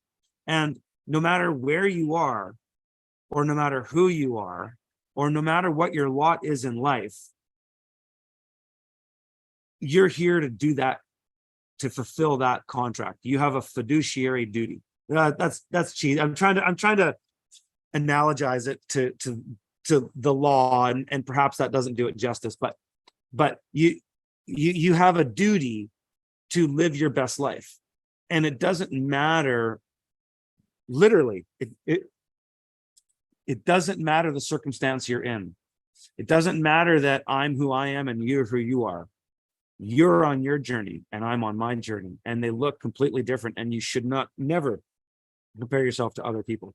You can look to people for inspiration, take the best and leave the rest. But that's what I go to. And if I could share an inspiring message through all this stuff, because it's morbid sometimes talking about this stuff. I'm sorry to derail on Owen for so long, but I actually kind of felt it was necessary, because I think he's a bad actor. And just like how I would say Benjamin Netanyahu or George Soros are bad actors, I think Owen Benjamin's a bad actor. I think he's a bad individual, and I think he's doing harm in the world, and I think he needs to be called out. So I'm sorry that I spent that much time on that. But anyways, I felt it necessary. Sometimes it's necessary to call out wrongdoers, but to an inspirational message, that's what I would share, is that I always go back to my source and think about what I'm here to do, and that's to live my best life, and to extract as many lessons as I can. And now as a parent, it's to extract those lessons and then bestow those to my children the best I can, either through language or through shared experiences or whatnot. I'll read this one thing from Darren here. Hey, thanks, buddy. Curtis, I really enjoy promoting your content as a barber. We have been able to elevate so many men to their own quality of life and return to the land. Man, that's inspiring. That's great. Thank you for that. And thanks for sharing that. I've been playing this fun game with my kids lately, which has been really yielded some pretty interesting results. So I've been trying to get my kids to understand things on first principles a little bit. So I'm much more of a logical thinker than my wife. Sorry, go figure. My mind. It's 9:30. I'm usually in bed by now. And so my wife and I have different ways of doing things with our kids. My wife is the primary caregiver, because I still work. And so she's has the good fortune of being a stay-at-home mom. And so she facilitates a lot of the education with our kids. But the way I educate our kids is through conversation, mostly reading. I read to the kids a lot. or we'll go and look at things in nature or in the garden. The kids are helping me pull potatoes, harvest the last bit of potatoes. Last couple weeks is hilarious. But I've been playing this game with my kids lately, which has been pretty cool. And my 6-year-old, she'll be 7 in April, really gets it. I mean, it's crazy the things that she gets. And my son, who's just turning 4, he's into it. But past and present tense aren't so much. It's more with younger kids, my here and now. With my daughter, we can do things that extend in the past and present and the future. So we play this game called I Can Observe. And it's all about getting the kids to trust their eyes and their intuition over anything that I tell them. And so we all take turns. And so I'll go, we'll be in the kitchen in the morning, and I'll say, I can observe that the wall, and so we have wood walls in this cabin that we're in right now. And I'll say something like, I can observe that the wall is yellow right now. And so sometimes the game is, am I lying, or is there a kernel of truth to what I'm saying? And so my boy will go, the wall's not yellow, because he's not seeing the light in the way it's shining. So the morning light comes in and it makes that wall kind of look yellow, but the wall is brown because it's wood. And so he's going, no, that's brown. And my daughter will be like, well, I can actually see how it is sort of yellow because the way the light's coming through the window. And so, and it'll blow my mind. And so we play this game, and it's really fun. And it's a game of, and sometimes I try to trick them. I'll try to say that I can observe something that is totally either unobservable or that they just don't agree with at all. And then that's the game too. They get to call it out, because can you see that or not? And I think what I'm trying to fundamentally do with that is, and why I think it's so important right now, is that we're in an era of time where we're about to get to a point where we're not going to know what's real or not at all. And we're already there in some way. And real relationships in the physical world are going to be of the utmost importance. That the majority of your relationships are going to need to be in the physical world. If they're not, you're going to get cordoned off into a digital gulag, so to speak. Because AI right now is occupying so many corners of the internet and chat rooms and whatnot, that it's going to be able to totally shape your reality online, more than we've ever even imagined. And so, as we were talking about and started this whole conversation on dialectics and how they're used to either narrow your field of view or help you understand a complex issue to simplify it, or just to get you to some end, right? A false dichotomy, or just some kind of moralistic or ethical outcome to get you there, is that you're going to need your own eyes over everything to decide what is real and what is not, and how you should interact with it. And I think that's why I'm really kind of pushing that with my kids. And it's not that I push it. It's a game we play, and it's really fun because my daughter is so smart. It's scary. My dad said that to me before he died. He's like, man, that little girl is so smart. It's scary. But it's amazing the conversations I'm having with her already on a logical standpoint, and just getting into even first principles on things is really fun. And the thing that's really cool, we've been filling up this pond, and it's halfway full now. And we put the canoe in it, and I take the kids in the canoe, and we were in there yesterday, and we're canoeing around, and I'm showing my boy, he's got the water guns in there, and he just wants to shoot stuff right now. But my girl, she wants to learn to paddle, right? And so I'm teaching her how to the motion. And then I found the thing that was most useful in showing her how to do it was to not show her my technique at all, was to just put my row down and just let her move the boat around as she wanted. And she learned so quickly through the movement of water, the physics of it, which is so amazing, because applied science and the physical world is so much, you can learn so much about science just by engaging it. It's like, it's applied science versus theoretical science. And I'm all balls deep with with applied science and very little theory. And I've always been that way. It's why I didn't do well in university or college. Well, I did okay in college for music, but I didn't do well in high school when it came to things like that. I just wanted to do stuff and build stuff and kind of make the mistakes, you know, and be a tinkerer, as Nassim Taleb. You know, if you've ever read the book Anti-Fragile, amazing book. He's a guy who got woke. Oh my God, he got woke at the pandemic, and it was sad to see, but his work is great. But yeah, just when you experience the physical world, and water is so amazing. I mean, the things you can learn just by looking at water move. I could watch a river all day, or push my oar through the water all day and see how it moves. And every time you apply a little bit more force or a little bit less, it's absolutely amazing. But yeah, that's a game that I play with my kids. It's kind of fun. Yes, ascending the ancient. You should move to the next thing I can discern. Absolutely. Yes. Yes. That's a great suggestion. What was some? Yeah, totally. Man, my brain is not as on the ball in the evening as it is in the morning. But I'm having fun. You guys having fun? Hit the like if you're enjoying the stream here, and I'll start looking at some of you guys' chats here. Dave says, hey Curtis, very long time follower from Saskatchewan. I've been living a parallel life with you and live on an acreage now and getting my prep set up. Right on, brother. So what, you were urban farming or market gardening, and now you're out in the sticks doing off-grid stuff? That's rad. Spruce Seal says, growing up today without knowing an analog world is scary. Dude, isn't that crazy? Isn't that fucking crazy? I trip on that every now and then, because I was born in 1979, okay, and maybe like you, I was already I was 18 when the internet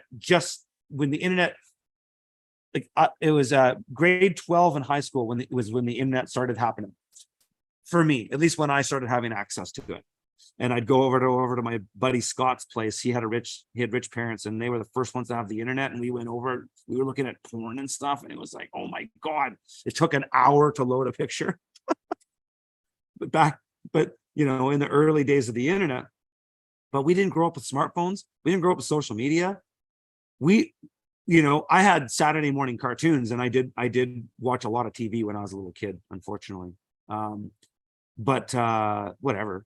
I turned out okay, but we didn't have the internet. I mean, now I can't even imagine. I mean, it's crazy how different the world is now than before the internet. I mean, I grew up with vinyl. I had records. I made mixtapes. You know, that was my era. You probably the same.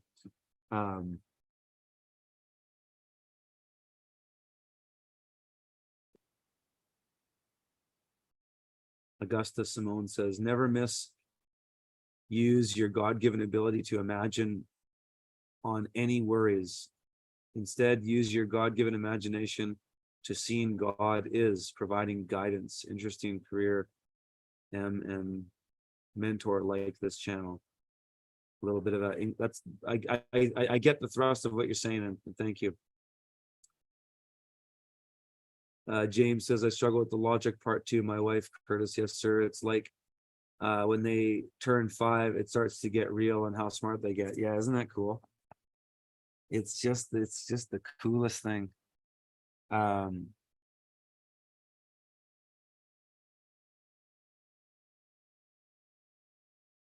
Yeah, I'm shadow banned. Who cares? I don't really care. I saw this stuff coming in 2016. That's why I no, not 2016. In 2018. That's why I built from the field.tv, because I knew, and I was watching a lot of Jordan Peterson back then, actually, his early lectures. And he was a really important figure for Canada because he stood up to those bills, Bill C-16 and all that stuff.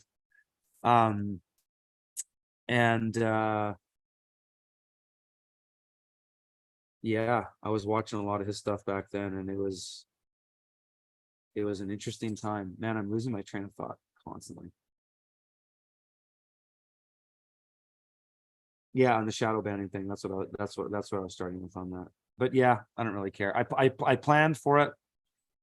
We've built a business that doesn't need this. Well, maybe it does. It still, brings people in to some degree.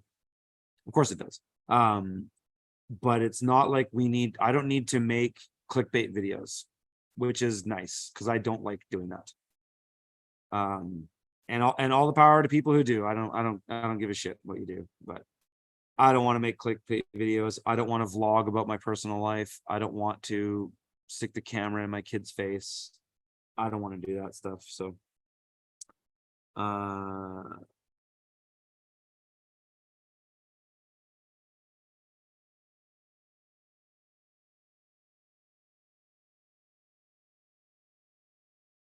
yeah, 89 for me had records and nap time in kindergarten, born with cassette tapes and no internet, floppy disks, CDs, and this adopted brother parent called internet moved into the house. Oh yeah.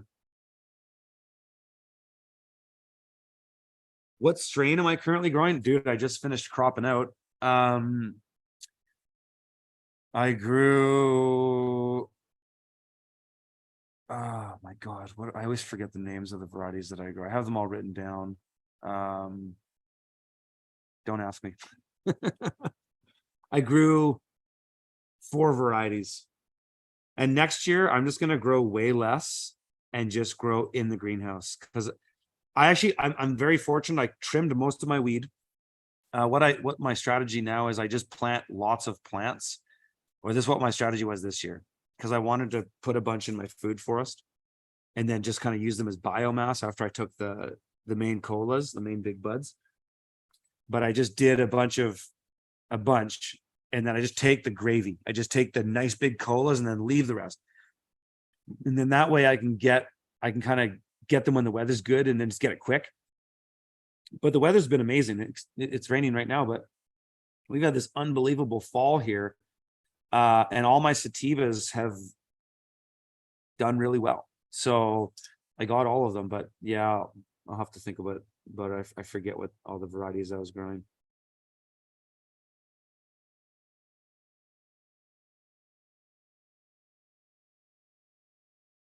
C16 was JP introduction. Here's your fighter. Then the dog didn't hunt. Yeah, he did not. No, he didn't.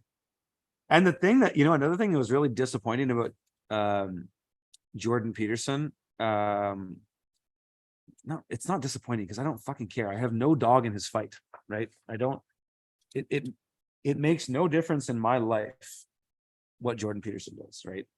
This is what I've been kind of exchanging back and forth with Amazing Polly on Twitter. I really like her, and my wife and I really like her investigations. We've exchanged back on Twitter a little bit, and that's one thing I said to her is because we're kind of going back and forth a little bit, and I think we understand each other now. But I was kind of pointing out some things in her critique of Peterson, not because I wanted to defend Peterson, but because I just wanted to get to the truth. And I just think with the truther stuff, a lot of people don't tell the truth, and they just share lies. And I'm not saying that she was, and she wasn't. But the kind of thing that I said that I didn't really articulated before is that when it comes to a lot of this truther stuff, especially of who's the sellout of the day, and that's why I kind of missed it with Peterson, because I just don't have time to follow up with everybody. What the hell is everybody saying on social media? I've only been on Twitter for a couple months. I just got back on there and I like it, but I've been off social media for years, and I kind of lost touch with the nuance or the context of it all. But I just kind of was like, if something doesn't either bring me prosperity or it doesn't show me a path to prosperity, or isn't showing me a way that my prosperity is going to be taken from me, the utility of the information sometimes isn't useful to me. So what's useful to me though are the statutes. So when whether Jordan Peterson was a sellout before he talked to Benjamin Netanyahu, or maybe it was when he signed with Creative Artists or whatever, who cares? Isn't as important to me as, say, Agenda 21. What's the details in that? Or the rewilding project in Agenda 21, or lockstep, documents, the cyber pandemic, all these John Hopkins, we saw all these documents published during the scamdemic that were basically just giving you disclosure of where they wanted to take the PSYOP next. For me, as a truther, as a truth seeker, that information is far more valuable to me than who's a sellout today. That's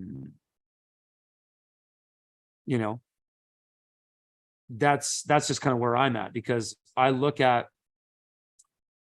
take the time that we're in very seriously. And I think this is, we're born for this, right? We signed up for this, like I said, but it's serious. This is all hands on deck. I mean, look at how they just want to get you to react emotionally to everything. And that's what, going back to this Israel-Palestine or Israel-Hamas PSYOP, is they just want you to respond emotionally, right? They want you to freak out about Palestine or Hamas, or freak out about Israel. They just want you divided. And so whether it was the masks, or you're a climate denier, or you won't say Black Lives Matter, or whatever it is, it's the same thing. They want you to arrive at a false dichotomy, and they want to demoralize you with this shit. So what I was going to say about another thing about Peterson was, this is the thing that I was more recently disappointed with him, or just not disappointed. I don't, because again, don't care. But it was, wow, I'm surprised that you are not seeing what seems painfully obvious. So you've heard about these things, and Rebel News covers them and stuff like that in Canada. And this is where all my American friends are texting me being, dude, get out of there. It's turning into a fascist dictatorship. Meanwhile, it's far less of a fascist dictatorship than the US, because it has way less force. But you're seeing these things with all these language laws and all this speech stuff. It's all voluntary. It's all a bunch of BS. And this thing that they're trying to do with Peterson is drag him into this tribunal through his college of physicians, or his college of psychologists. And a guy I know, I mentioned this in another stream, actually, a guy I know named, my mind is not on the ball. Anyways, Sean Taylor, the guy, he was in the PPC party, buddy of mine. He's kind of going through a similar thing. The College of Nurses are coming after him after he was fired, and they're trying to drag him into a tribunal. And it's the same thing that's going on with Jordan Peterson. It's a complete nothing burger, but he's only pursuing it, at least in my opinion, he's only pursuing it because it's a news story. And the thing that's kind of lame about it is that he's kind of perpetuating a falsehood, in that there's this great legal threat of these tribunals that can come after you, and they can make you stand in front of this tribunal, and then you're going to have to be corrected, right? You're going to have to go into the re-education, right? It's a total nothing burger. It's a complete lie. And this is where sometimes truth or media just run with something, and it's just not true. And so I don't care if it runs with the narrative of the day. I don't care. Is it true or not? And it's just simply not true. So the point is, this tribunal with Peterson, they formed this tribunal, and they want him to come in front of it. And they would have sent him a letter, and the letter would have read something like this, because my friend who was a nurse got the same letter, and he read it to me. And it would have said, okay, Mr. Peterson, we want you to come to this tribunal. And basically, what is in the letter, the gravy, the most important part of the letter, the binding part, is that if you do not, this course of action will happen. We will revoke your license, and maybe a couple other things, but ultimately they'll revoke your license. So who cares about the fucking license? That's what I'm saying. For one, so in my buddy who's the nurse, he's not a nurse anymore. He doesn't want to work as a nurse because he doesn't want to take a shot. So why is he wasting time going to the tribunal when the only threat is, we'll take away your license? You don't need the license. You're not practicing anymore. Same with Peterson. Who cares? Get a license in another state. He could get a practicing license for psychology anywhere else. He could probably do it in another province of Canada if he wanted to. So it's a complete joke. And so and this is another dialectic that they create in the media when it comes to the law, and it's partly why people are so ignorant of the law, is that they don't stipulate whether this is a private jurisdiction or a public one, or if it's a private as in its business, or it's with the state. So it's not with the state, it's private, and it has no legal teeth. So Peterson could just say, go fuck yourself, and there would be zero they could do except take his license, which he doesn't even need to use anymore. And so that was a thing when I saw him comment on that. I was kind of just going, because I read the law. I know a lot about the law, or at least enough to help me find a good amount of freedom in this fascist country. And I thought, well, that's weird. A guy of his stature is going to have people around him that know stuff. When you start making money, especially the kind of money he's making, you hang out with people that know shit, and they share it with you. And that happens with a lot of things actually in life, and not necessarily even exclusively elitist circles. It's just that when you move up the chain or up the ladder and you learn new things, and you come into new social situations, new things become presented to you. And it's surprising to me that he wouldn't have had that, because I'm a farmer. And how is it that I can know more about the law than Jordan Peterson? But I guess maybe I do. I don't know.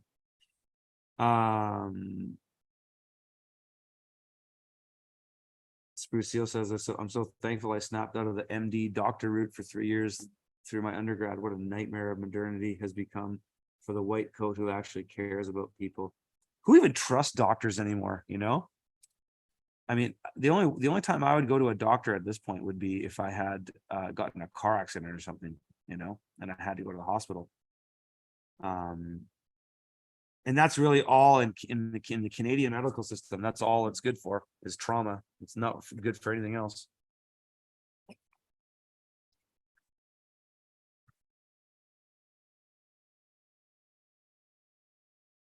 Says it's his job to weather these threats, Curtis. It's political theater, and he's a willing agent in the theater.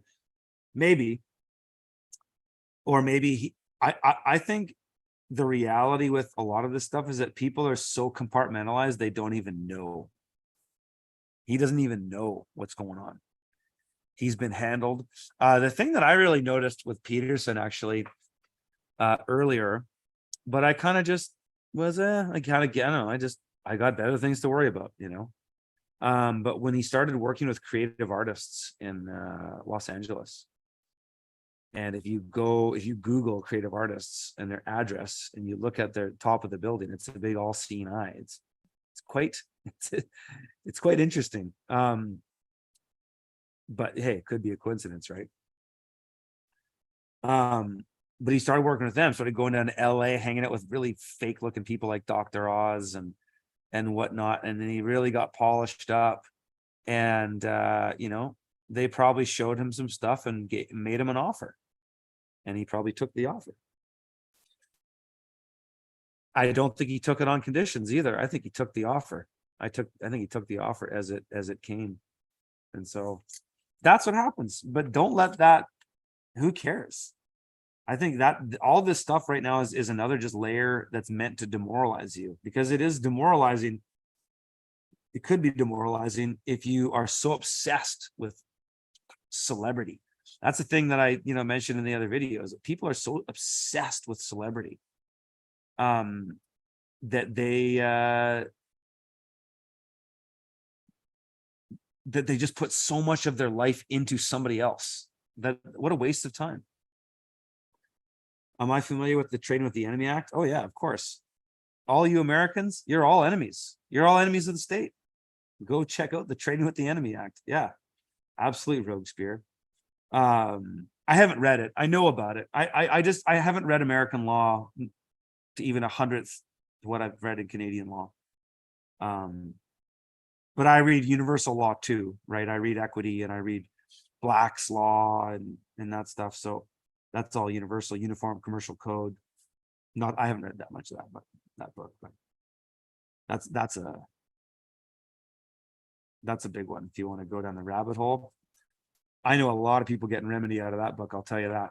Uniform commercial code, there's a lot of gravy in there.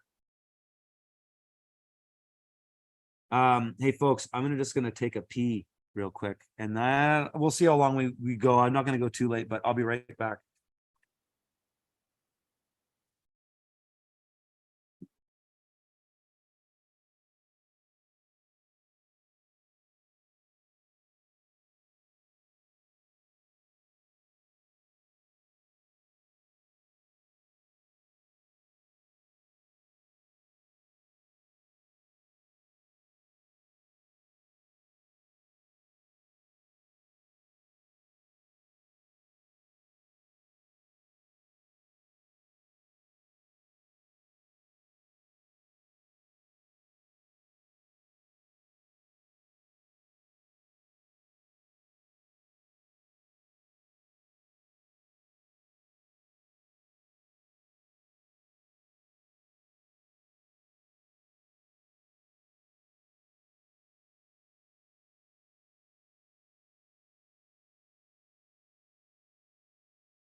Pretty cool backdrop, hey? I love that. This greenhouse is so cool. Now that I've got all these grapes trained up the rafters here, you kind of see.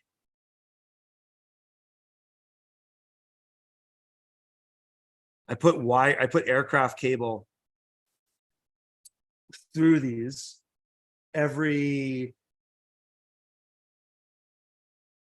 I put one down here, one up there, but there's basically something that the grapes can grab onto every 6 feet. So then I ran twine, baler's twine up there. I had to get up with a ladder. It was quite nebulous to do. But then I went in the summer, I trained those grapes as that main stem up there so that next year it'll be super thick. What varieties? They're all seedless table grapes. That's my thing. That's what I like. There's a variety in there called Jupiter, which I got from a really cool botanist guy in Kelowna named Bill. He's at the farmer's market. If you ever go there, he just kind of sits there by himself. He's very unassuming, but he just knows so much about plants. Anyways, I've got lots of stuff from him over the years. I think there's Nimrod up in there.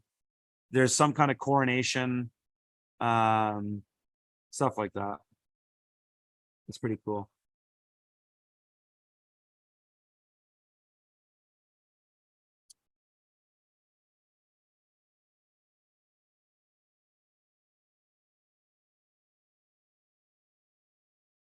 Silver Tongue says, I ask myself what is next after we no longer hear about Israel. Joe Biden is going to Israel. I just never get why the aid takes so long to get through or never at all. It's because it's just a boondoggle and it just drags on. I wonder, with AI and stuff and just how realistic that shit can get, is that if all wars will just be fake, they'll show you footage and it's whatever. They can make it all up, right?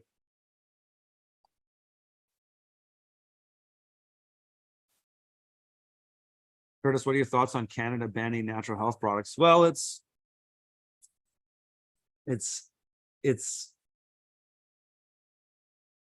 what they're doing. They won't ban it though, right? Governments banning things doesn't ban things. It just makes them harder to get. So they are going to create a black market, and then there'll be innovation that happens out of that. But it won't be a black market, it'll be a private market. So it actually won't be black. Because the thing is, in Canada, a lot of people don't, or the media doesn't cover it because they wouldn't, because it would cause the Streisand effect. But a lot of people in the medical community are very, very awake on the legal front. That's been my experience in BC. Like, very surprisingly, I meet some doctors and nurses that are so switched on to the legal stuff that I've been into for years, that there's already a ton of solutions out there. They're all private. And so that's where it's going to be a challenge for people like massage therapists and chiropractors and stuff too, is that because eventually they want to ban all that stuff, I think, is that everybody has to go totally private. And that's fine. You can still do business. You can take payment and all that, but you won't be able to be licensed. So you'll have to be in the real free market, which is, I don't know, it's fine by me. But the way it's going to hurt those businesses is that a lot of people who get, say, regular massage therapy, it's paid for by ICBC or something like, or some government corporation. A lot of benefits are paid that way. So it's really going to pinch those people. And so it'll make the price go up, I'm assuming, because if you're an RMT and you charge $100 an hour now, but you just lost half your clientele because they all were paying for it through government funding, and now government will no longer fund that thing. You still need to pay the bills. And so do you raise the price, or what do you do? You know, it's a pretty interesting thought process, but I see a lot of solutions, and I'm seeing a lot of just people are just going to operate in the private and in real life. And in a way, it's not a bad thing. I don't fear any of this stuff from the New World Order. I mean, if I was to fear, so let me put it this way. If I were to pick one thing that would be the most concerning to me from the New World Order, it would be the mass migration. That is the thing that could probably affect your life the quickest, because it's just unruly people, especially in crowds and the madness of crowds, especially when they flipped up all the sleeper cells and got everybody fighting about this Israel-Palestine thing. They could be, that could be a real threat. Fortunately for me, I strategically located to this where I am, and I made sure that I was nowhere near any of that. And that's one of the great things about Canada, is that it's a massive geographical area with a population a tenth the size of the United States, and it is still mostly white, though it's looking a lot less like that. I was in Kelowna the other day, and I was driving down Rutland Road, and it was school time. I didn't see a single white kid. I couldn't believe it. Kelowna has always been fairly white, and Rutland has always been the least white in Kelowna, say. But yeah, the demographics are changing fast, but they're not where I am. And so that's the one I'm least worried about, because all the other stuff with the New World Order is, well, not necessarily all the other stuff. Chemtrails suck, but what are you going to do about that? I do the copper rods. I did the vinegar thing for a while. Both work. Or at least seem to significantly reduce their impact. But then when it comes to all the other psychological operations, well, they don't really affect me because I'm not surrounded by sheep. I'm surrounded by, I don't want to say wolves, more herdsmen and all that. And so, well, and Stephen, as you say, the digital ID to get on the internet, yes, I'm preparing for that though. The way I've been prepping for the last 3 or 4 years has been that inevitably I will be kicked off the internet, and that I'm going to just go back to being a farmer, or I could probably be a heavy equipment operator now. There's a litany of things I could do that I'd be happy to do, actually. And I don't have any debt. So, we would be sitting okay. If I had to go back and be a farmer or something like that, I'm prepared to do that. If I have to do that, I'm content. Especially if there's a lot less people in the world, that it might not actually be so bad. Do I register my garden and livestock with the BC government?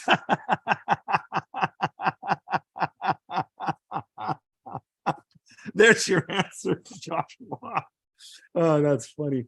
But when you listen to, yeah, Stephen, you got a real life business. Exactly. That's Doug and Stacy off grid. He does the same thing. Doug could just tomorrow make money on firewood. And so, yeah, same thing for me. But the other stuff that comes at us, the psychological stuff has no effect on me. The social justice warriors, zero effect. I don't see any of those people. Even in the nearby towns, I don't have any woke shit in my purview whatsoever. So all these, Palestinian sleeper cells that it just got switched on, that's nowhere near here. We don't have, there's none of that. So really it comes down to things that the things they throttle me with would be internet. Okay, maybe, but whatever. If I had to go be a farmer, I'll be a farmer. They can disrupt the supply chain. They can debank us. They can do a number of things that way. But if you're situated on land and you have resources and skills to get resources, you're going to be fine. A trend that so I like to look for trends. And I've been listening to Gerald Celente for years. He's really good at spotting trends. But a trend that I'm observing right now in the World Economic Forum is there's a talk where I heard this. I don't know where I heard this the other day. It might have been on Alex Jones. He has all that kind of shit. Larry Fink from BlackRock talking about, how they're going to continue to bring the tyranny, essentially, in a roundabout way, but that's essentially what he's talking about.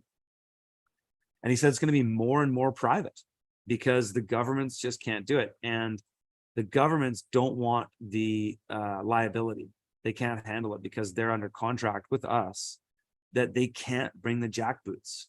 And this is the actually thing that gives me hope with the thing regarding Larry Fink. Is that is it Larry Fink or Larry Page? No, Larry Page was the Google guy. Is they're going to go more just to private, and so it's going to be more offers and just real straight up commercial offers. Did you know that you can amend contracts? Did you know that? You know about conditional acceptance and things like that. I've talked about this stuff in the past, but I had the bank.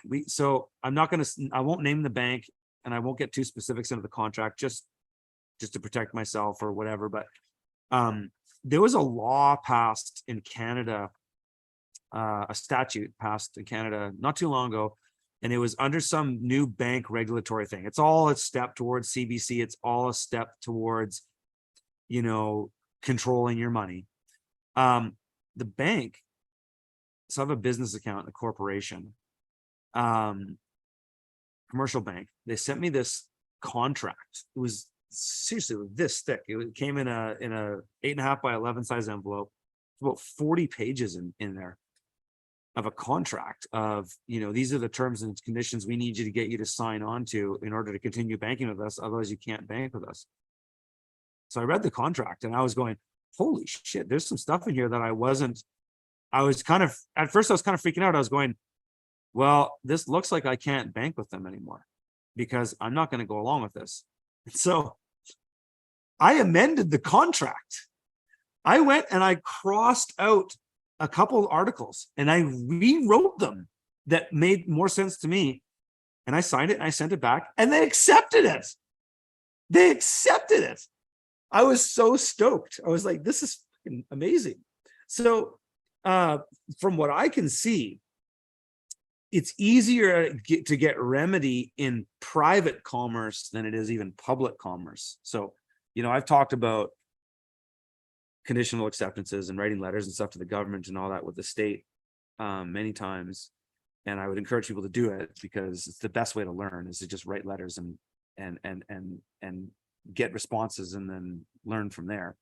But yeah, I mean, if Larry Fink is telling us that it's going to be more private, and private corporations, which aren't really private corporations, but you know what I mean, are going to be the ones bringing forward this tyranny, well, read the fine print and make sure you know what you're signing before you read it, and amend it if necessary. And that's one big step that you could do that could change your outcome with where this whole game is going, because we don't have to accept any of it. And all commercial law is voluntary, every single bit of it, unless it involves, going against unlawful offenses or committing unlawful offenses, hurting somebody, taking property, things like that. But I'm optimistic in that way, because they can't really throttle me in any other way. Oh yeah, people are saying, Curtis, you need to paint your blue roof. Your roof blue. Some of these truthers, man, wagging the dog with every single little video that comes out. Oh, paint your roof blue. Could you imagine how much of a retard you would feel like if you went and just all of a sudden you saw a YouTube video and then you went and painted your roof blue, and then they just decided to change the color for the DEWs? Because couldn't they just technically do that? Like, if everybody woke up to the roof blue thing, so all of a sudden it's not just Oprah and Epstein and Yuval Harari and Klaus Schwab with blue roofs. Oh, so everybody woke up to it. Well, let's just change the color. It's just so dumb. Some of the things that people just buy into, again, it's these dialectics. And sometimes, going on back onto the dialectics a bit, the truther stuff can sometimes create dialectics for you that doesn't benefit you, because you live within a fallacy that you can't verify, and then you keep doubling down. So one that a lot of people fell for, and my apologies if you're still falling for it, but is the QAnon phenomenon. And I know it's a sensitive subject for some people because they're really passionate about it, and I get it. But it was so obviously a psyop. I wasn't obvious to me right at the beginning, but now when I look at it, it's so obviously a psyop that it created a framework, right? It created a dialectic of that Donald Trump is the savior, and he's working with the deep state, with the white hats in the deep state, to bring in this Nasara thing. And I had friends, and this was in 2016 when Trump got elected. I was really knee deep in the legal stuff. I was reading crazy amounts of statutes. It was right when my wife was pregnant with our daughter, and I had time, and I really wanted to sort some things out. And so I was really into the weeds with reading the law, and I had multiple three monitors going. I had 40 tabs reading statutes and linking to this one to that one. And I had friends in that community that were super smart, that I learned crazy, amazing things from in the law. But they were so into this Trump thing, this narrative, this dialectic of this thing having to go the way it's going to go. And that you listen to X22 report or something like that, and he's still on it. He's still hammering this narrative, and none of it's really came to pass. And I don't think any of it will. I think if Trump wins, he'll probably he'll send more troops to Israel to die in a war for the bankers than Biden would. But it's a dialectic, and what it does is it limits your chance of actually seeing the truth, because you take your perception and you continuously put it through the lens of this dialectic. And then when you see things that don't fit in with the dialectic, you just kind of go, oh, it's just cognitive dissonance, and you just get rid of it, throw it out. And that's a shame, because if you're going to be a truth seeker, you should try to look for the truth, even if it seems wrong to you. And my truth journey started a long time ago, as I've said many times.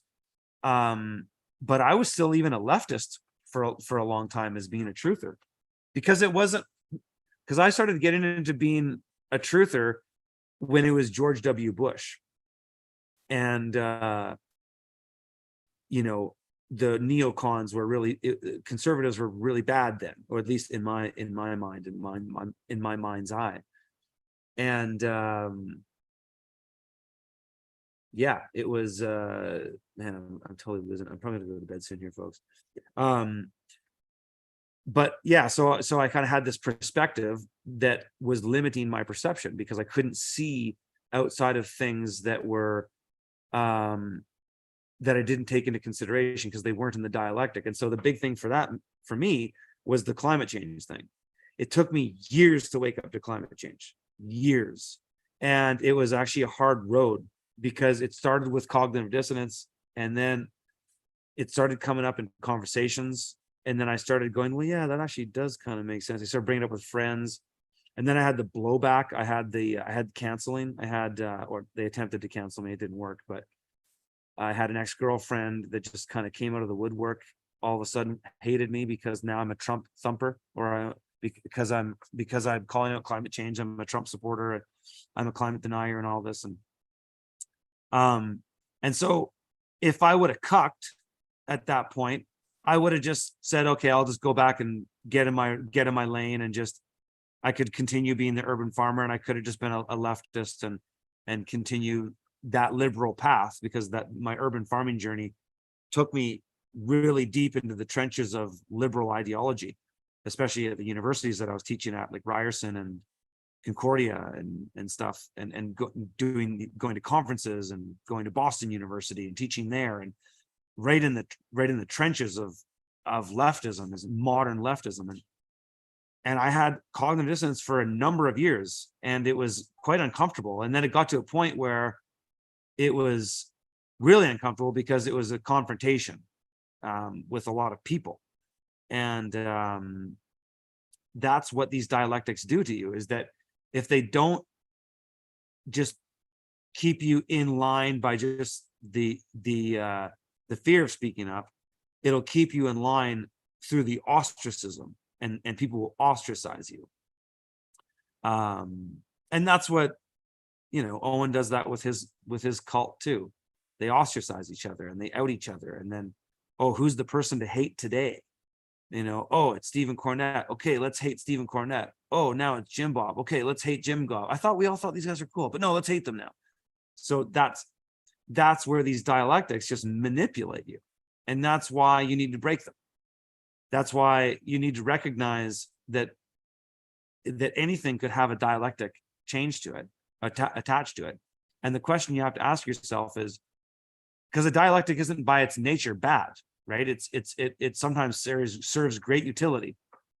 But if there's a dialectic and it's trying to get you to arrive at some kind of false dichotomy, or getting you to react emotionally, or getting you to do something that goes against your own nature, to do something harmful to somebody, to hurt somebody, to be an online gang stalker, like Owen Benjamin's cult. Those are dialectics that are manipulating you, and you need to break them, and you need to break free from them, and you need to come back to center and be a good person and contribute. And let's turn this thing around. We can all turn it around. It all seems like it's all going to shit, but it's not really. It's always been going to shit. And in a way, I'm so grateful for this whole opportunity that's happened with the scamdemic the New World Order coming all out, because they have galvanized all of us. So all of us here, if you're still here, you're probably resonating with what I'm talking about. And so, you know, and if my words are helping you in some way or another, they've inspired you, or you've learned something that I've shown over the years, great. But look for these things. Do they serve you or do they not serve you? Because if they're not making your life better, if you're not, if the way you spend your time, if the way you spend your time is not moving the needle forward for you in your life, then you're not spending your time on something that you should be doing.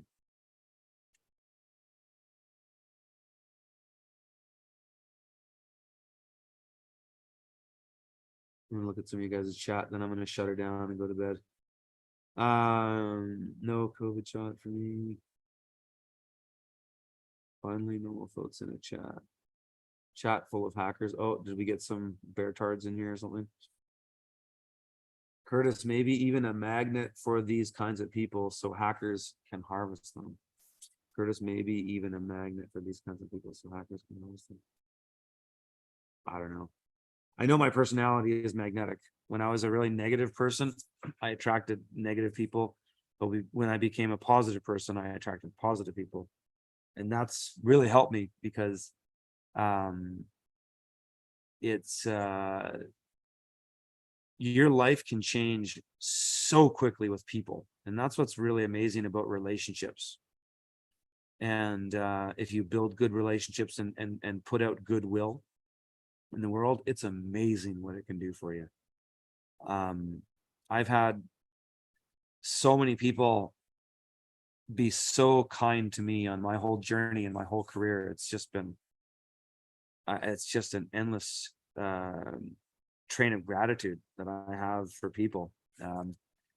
From the day I started my first urban farm, I had people that were just so stoked on what I was doing that they just wanted to help, you know, in so many different ways. And I think when you know you're on the right path, that'll happen for you, is that when you find the thing that you really like doing, and it so happens that you're good at it, and it also brings you a level of joy, but also helps people, that's kind of when you really find your thing. And then you just do that thing and you'll have abundance in your life. And it really is quite amazing.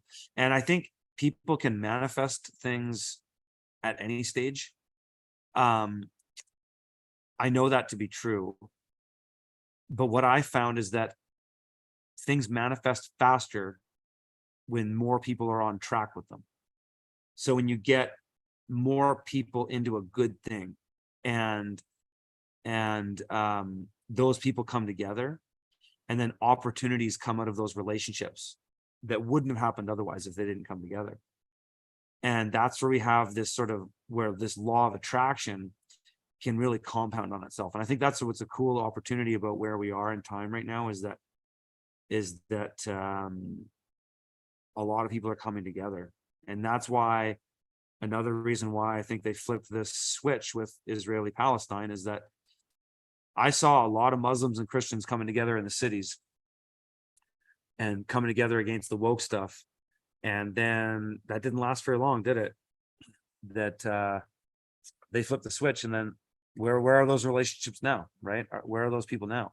I mean, I literally saw 2 weeks ago, Rebel News was down in somewhere in Calgary at a protest with a bunch of Muslims and Christians, and they were protesting the SOGI, or whatever it's called in Alberta, all the social justice crap that they're putting in the schools, protesting it. And then now all I see is Rebel News reporting on radical Palestinians in the cities. I'm not saying that there aren't, there are. We've been importing them for years under globalist policies. A lot of the same neocons that are now screaming for war in Israel are some of the same people involved in mass importation of third world migrants, primarily military age men. It's insane. But Yeah, I digress. Yeah. Kelowna just declared a climate emergency. What do I think? What do you mean what I think? It's retarded. But they're retarded. That's why I left that city. They got so woke in that city, couldn't handle it. I was going to run for city council one year. I got the papers and everything. I'm so glad I didn't do that though. My goodness. What a waste of time politics is. A Mind with Heart says, I got my environmental ed degree from U of Michigan and went through much of the same thing as Curtis. That's why I like to listen. Hey, thanks, buddy. I appreciate that.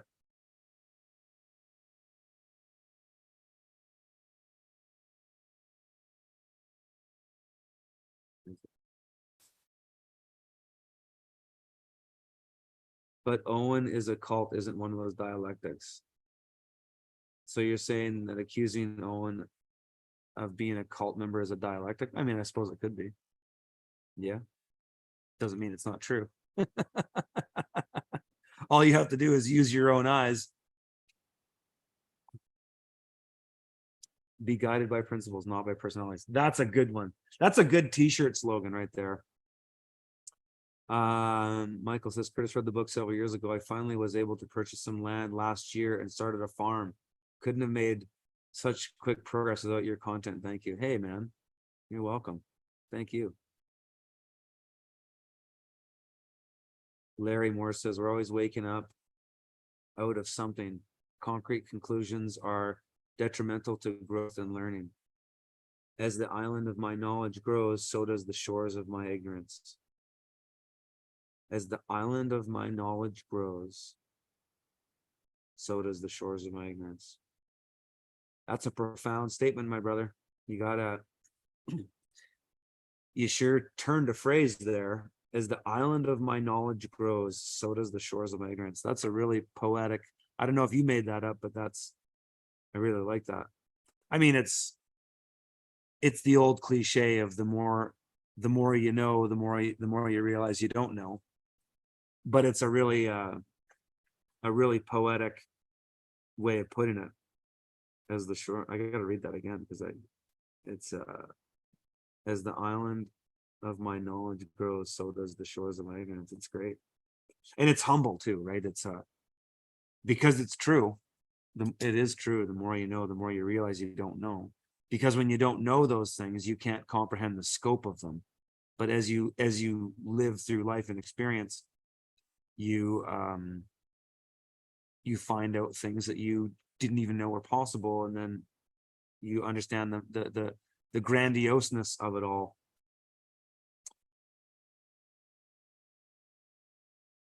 Yeah, dues. That's another DEWs, direct energy weapons. That's another truth or rabbit hole intended to just send you on a downward spiral. Because, and I see this in my comments on my YouTube channel for my off-grid videos, is that people are like, oh, what about the dues? They're just going to get you. It's like, well, they already got you. They got you. They got you even before you started building your homestead. They got you to not even leave your apartment because you're so worried about DEWs, right? Or you're so worried about the proverbial gulags or whatever it is. That's DEWs are the least of your problems. Your own limiting beliefs are your number one problems. And that's what I have to tell people all the time. And I feel like a broken record sometimes, but it's people position themselves underneath others, and they do it for a variety of different reasons. There's all kinds of reasons why people do it, but they position themselves underneath others, and then they assume that they can't achieve something because they're starting.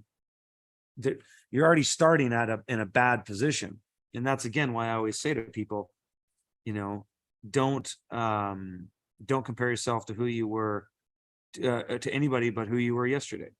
Is that, and the world is full of limiting beliefs, and they want you to look at me and go, well, I can't do that. I can't build a greenhouse like that, or whatever it is.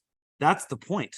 That's the New World Order does everything they can to first get you in the easiest way.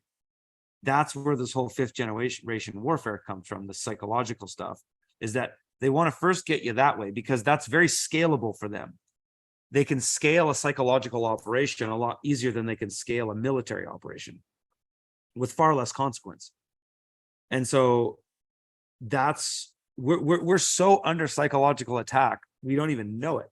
It's taken me so many years to unwind all the shit that was banged into my head from public school education and television. You know, I had a single mom, and I mean, I had a relationship with my dad later in my life, but when we were younger, she had majority custody. And so we were just watching TV all the time, just watching, you know, whatever garbage. And for me, that was mostly much music, watching all the grunge era stuff and whatnot. But yeah, the psychological programming is so deep, we don't even know how deep it is. And some of it even starts in your family. It starts from abusive relationships. Abusive relationships are quite interesting. You know, you can learn a lot from them. I think that's why I found this whole thing with Owen so fascinating, is that because he is a bona fide narcissist. And so you can learn a lot from a narcissist. I had a guy who was working for me for not too long ago, and he was a very, very manipulative narcissist. And he was always talking about himself and always talking about his rough upbringing and whatnot. And he would just kind of manipulate people by getting them to feel sorry for him. And it was pretty sad. But the guy was manipulating me. And he was manipulating me by, one, he was totally untransparent with the time that he put in.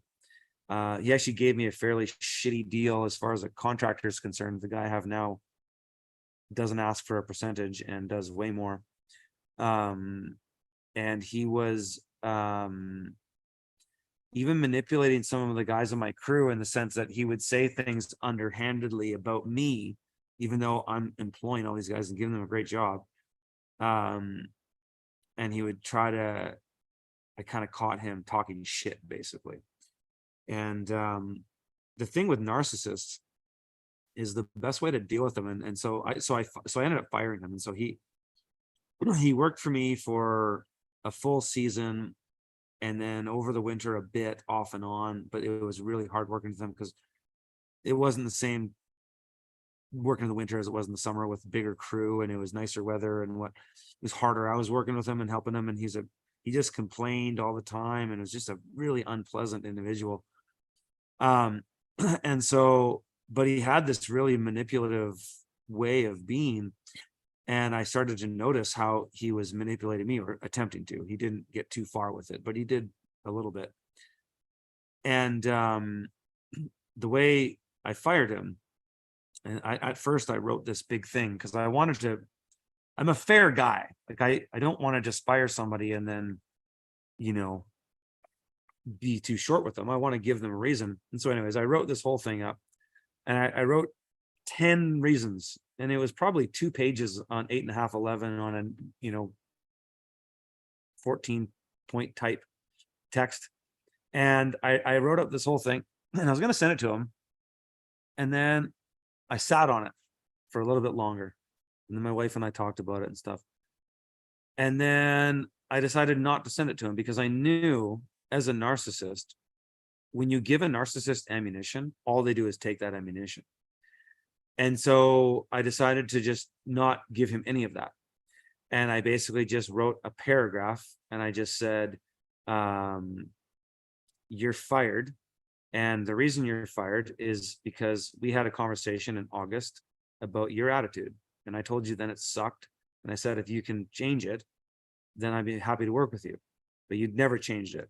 And so I basically said, you're fired. You're fired because you didn't change, and you're a very unpleasant person to work with, and I don't feel comfortable working with you anymore. And I left it at that. And I also told him, because he was going to get a percentage of the build, which was totally bullshit. And he made me buy a bunch of materials that we sat on for years. that I said, I'm not going to pay you that percentage because we didn't use these materials. And I didn't even tell him that. I just said, this is what I'm going to give you. And if you don't like it, I don't fucking care. So I paid him everything he had that I owed him as far as his hourly wage, which was fair and more than fair.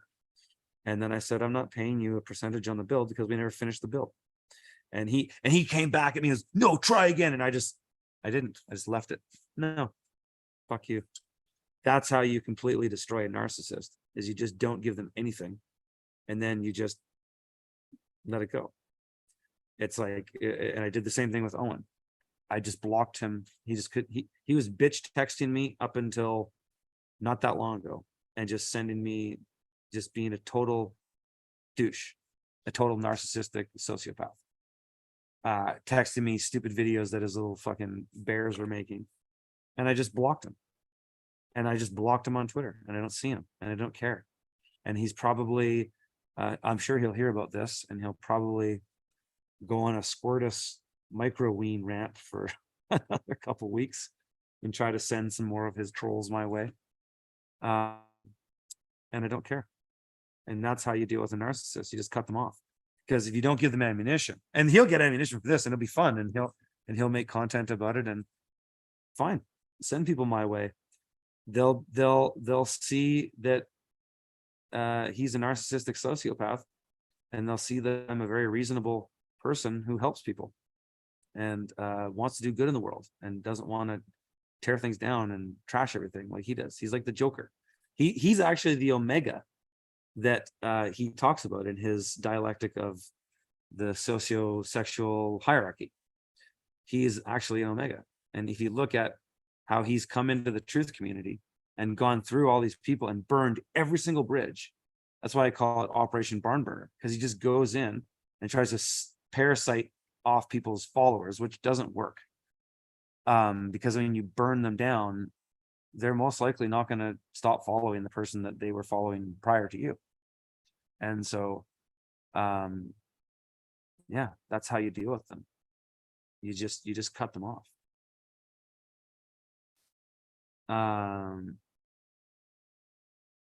Kyle says, used to be you could leave cities, but now they're coming for the country folk. I think South Africa's the model. I don't think so, dude. I'll tell you why. I don't think so.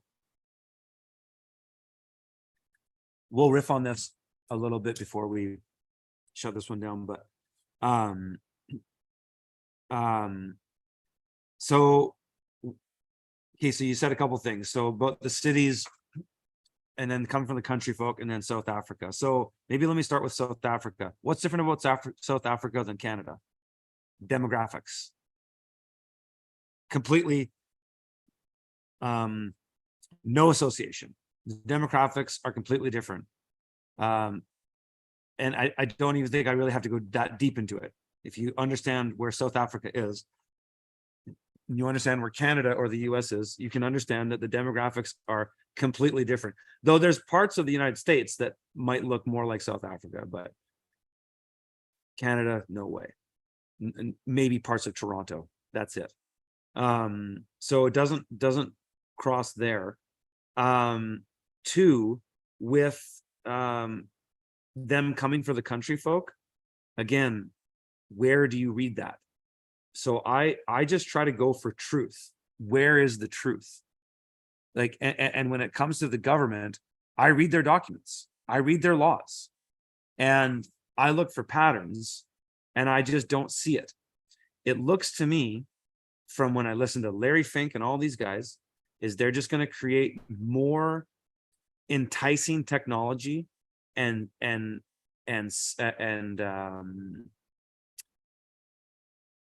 cultural phenomenon, call it, to get you to come onto their side. But if you don't want those things, you don't have to take them, because everything in our legal system is offer and acceptance. It's all commerce. And so why would they round us up? They haven't done that yet. And so, yeah, it's hard to leave the cities. Yes and no, not really, actually. There's so many opportunities in small towns, because there's so many people looking for work, or there's so many people that are looking to hire people, and they want good people. They want, somebody's going to come in and just work hard, but that's so hard to find these days. And so if you want to just reinvent yourself, just move to a smaller town and do it. Tons of people are doing it. The future is Brave New World, not 1984. I agree. I don't know if it'll necessarily be, what's that force field they have in Brave New World? Yeah, but I agree. It's the temptation of hedonism to bring you in, and that's how they're gonna entice you in. That's how they're gonna get you walk yourself into the digital gulag.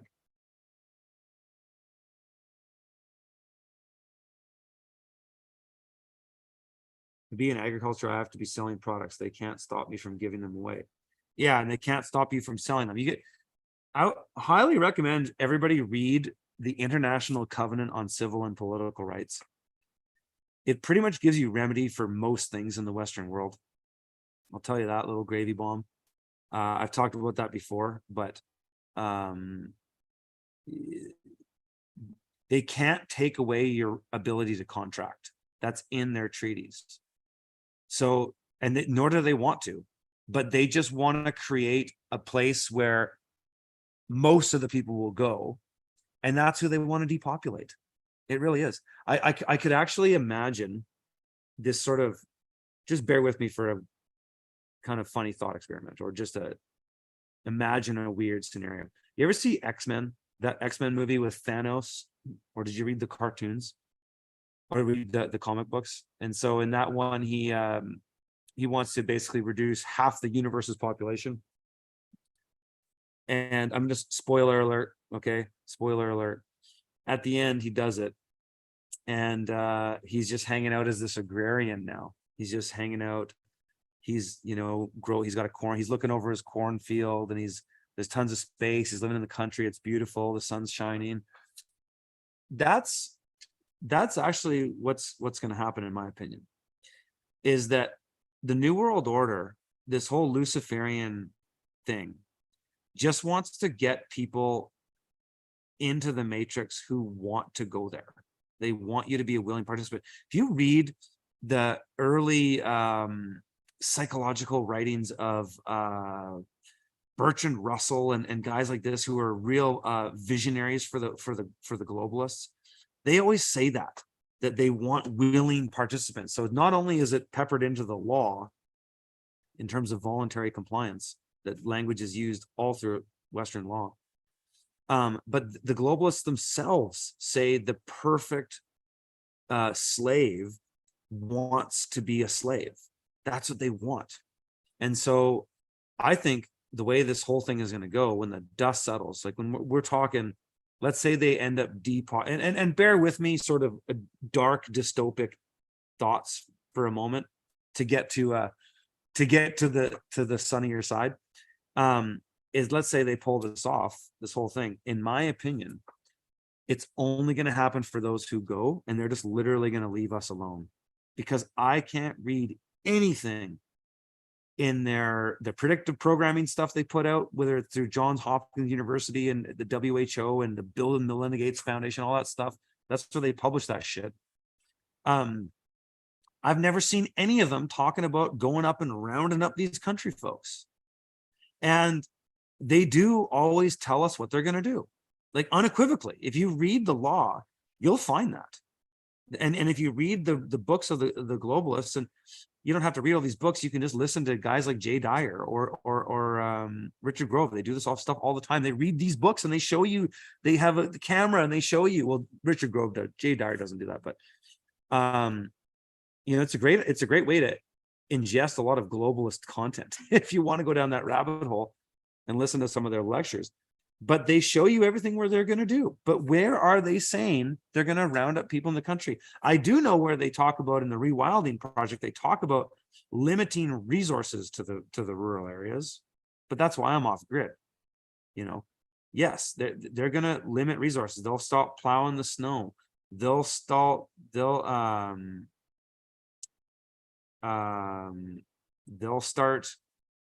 cutting off the power, whatever it is, that's what they're going to do. So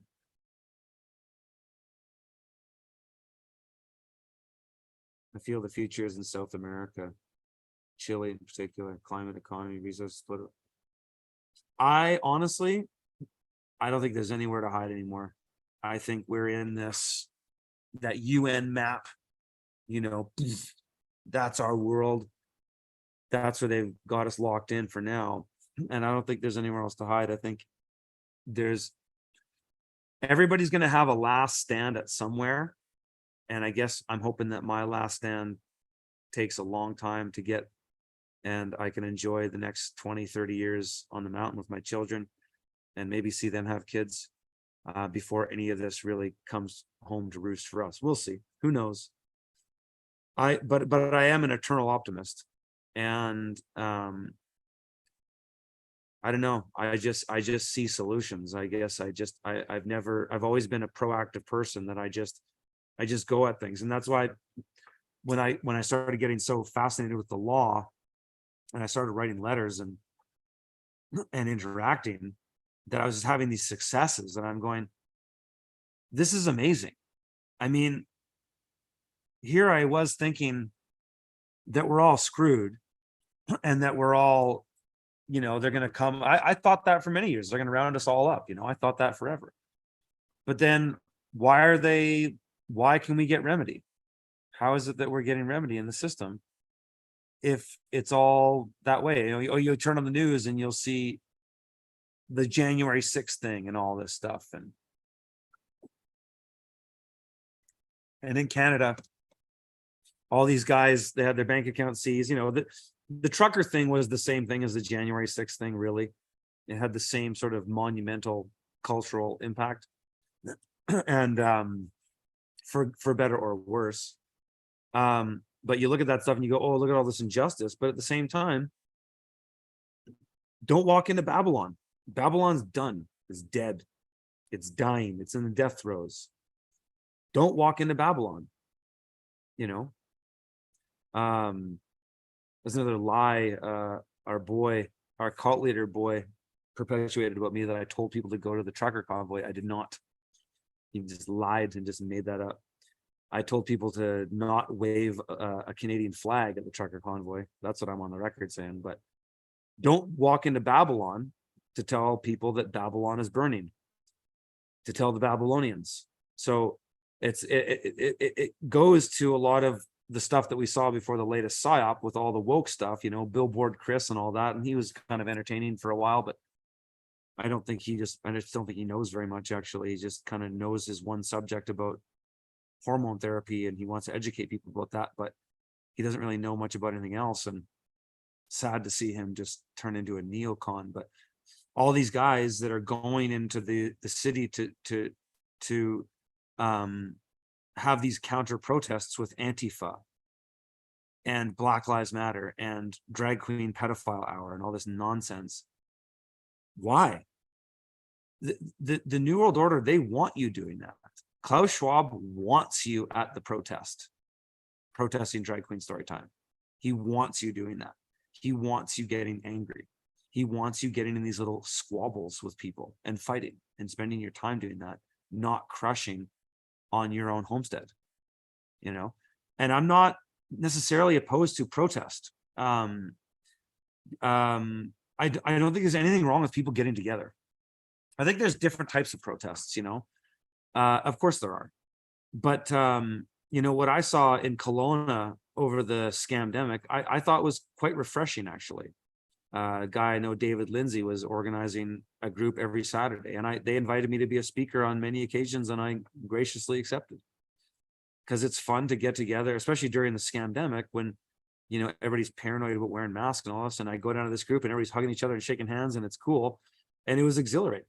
And so I did, on a couple of occasions, went and spoke at that rally, and it was more of a rally than a protest, I guess, but because I'm not against that. There's nothing wrong with people getting together to voice their views and opinions, but at what cost, and at how much? And the devil's in the details, I guess. But you know, all these people trying to go into the cities to wake up all these sheep. Who cares? Let them burn. They're going to burn themselves. And it's even the same thing I say to these conservative protesters now that are now going and showing up to these pro-Palestine protesters, and you're fighting with those people, and you're seeing, and take it for what it's worth, but we're seeing images of, you know, dudes or a transgender woman, a dude in a dress, saying transgender women for Palestinians, like that's gonna fly. And so I just say, let that sort itself out to its logical conclusion and don't participate in it, because the New World Order wants a civil war more than anything, because that way they don't have to be culpable, right? That way they get the roundups that they want, in a sense, sort of through fear and ostracism. And what you've seen in previous genocides is when the people commit the genocide more than the government, and that's what they want. And so why give it to them? Kyle Wood says South Africa is what's happening all over Europe and North America right now. It's exactly the same. No, it's not. It is in Europe, I would agree, because you have to, if you're speaking about the African element to it, then yes, Europe, holy shit. Yes, Europe, it's insane how flooded it is with military aged African men. Yes, crazy. Not in Canada. We don't even have Mexicans here. Canada's immigrants mostly come from India. But yeah, no, I mean, I get what you're saying though, Kyle. And yes, but it won't be able to work like South Africa, at least not in the next 50 years. Maybe in 50 years it could, but I think you're taking for granted the cultural significance of the North American experience. So to put Canadians and Americans into the same basket, just for this thought, is that the experience in North America is very different than Europe, in that we have space. We have huge amounts of space. Even in America, America is 10 times the population with approximately the similar landmass to Canada, and there's still tons of space. There, even in the Southeast, where there's a lot more people, we look at homestead properties there every week, and there's still lots of space. You can find properties that are 100 acres. South Africa, no way. Europe, no way. We have space here. So that space comes with it a significant cultural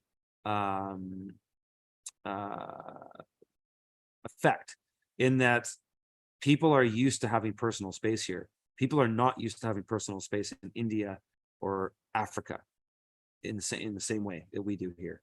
Not at all. And so that is a cultural significance. And that cultural significance even comes into the US Constitution, which really only has a cultural significance at this point, in my opinion. Legally, it doesn't have any teeth. It gets thrown out all the time in courts. But it has a cultural significance, and so does the Canadian Charter has a cultural significance, though. Yeah, it has a legal one too, actually. The Charter actually has probably more remedy for us in Canada than the Constitution has for Americans in the US, in my opinion, just from exercising my rights in the Charter in the past. So I don't know. I see what you're saying. I just think it's more complicated. It's not that simple. Yes, the world is being flooded by migrants, and yes, that's crazy, but not everywhere. And you know, it's very different in different places, and so there's still lots of places to go. There's still lots of places to get to. So Half-ass says bash Owen again. I don't really need to bash Owen. I don't think I was bashing Owen. I think I was basically demonstrating his tools of manipulation, and because I don't need to bash Owen. It doesn't make me feel good to say bad things about him. It actually sucks. So I don't need to do that anymore. I think I said enough about him. Yeah, South America is nice. I hope you're right, and I hope I'm wrong. Well, I'll tell you what, Kyle, I've been a truther for 20 years and I've been wrong on a lot of things. And a lot of times that I thought it was all going down, it didn't go down. My dad said the same thing.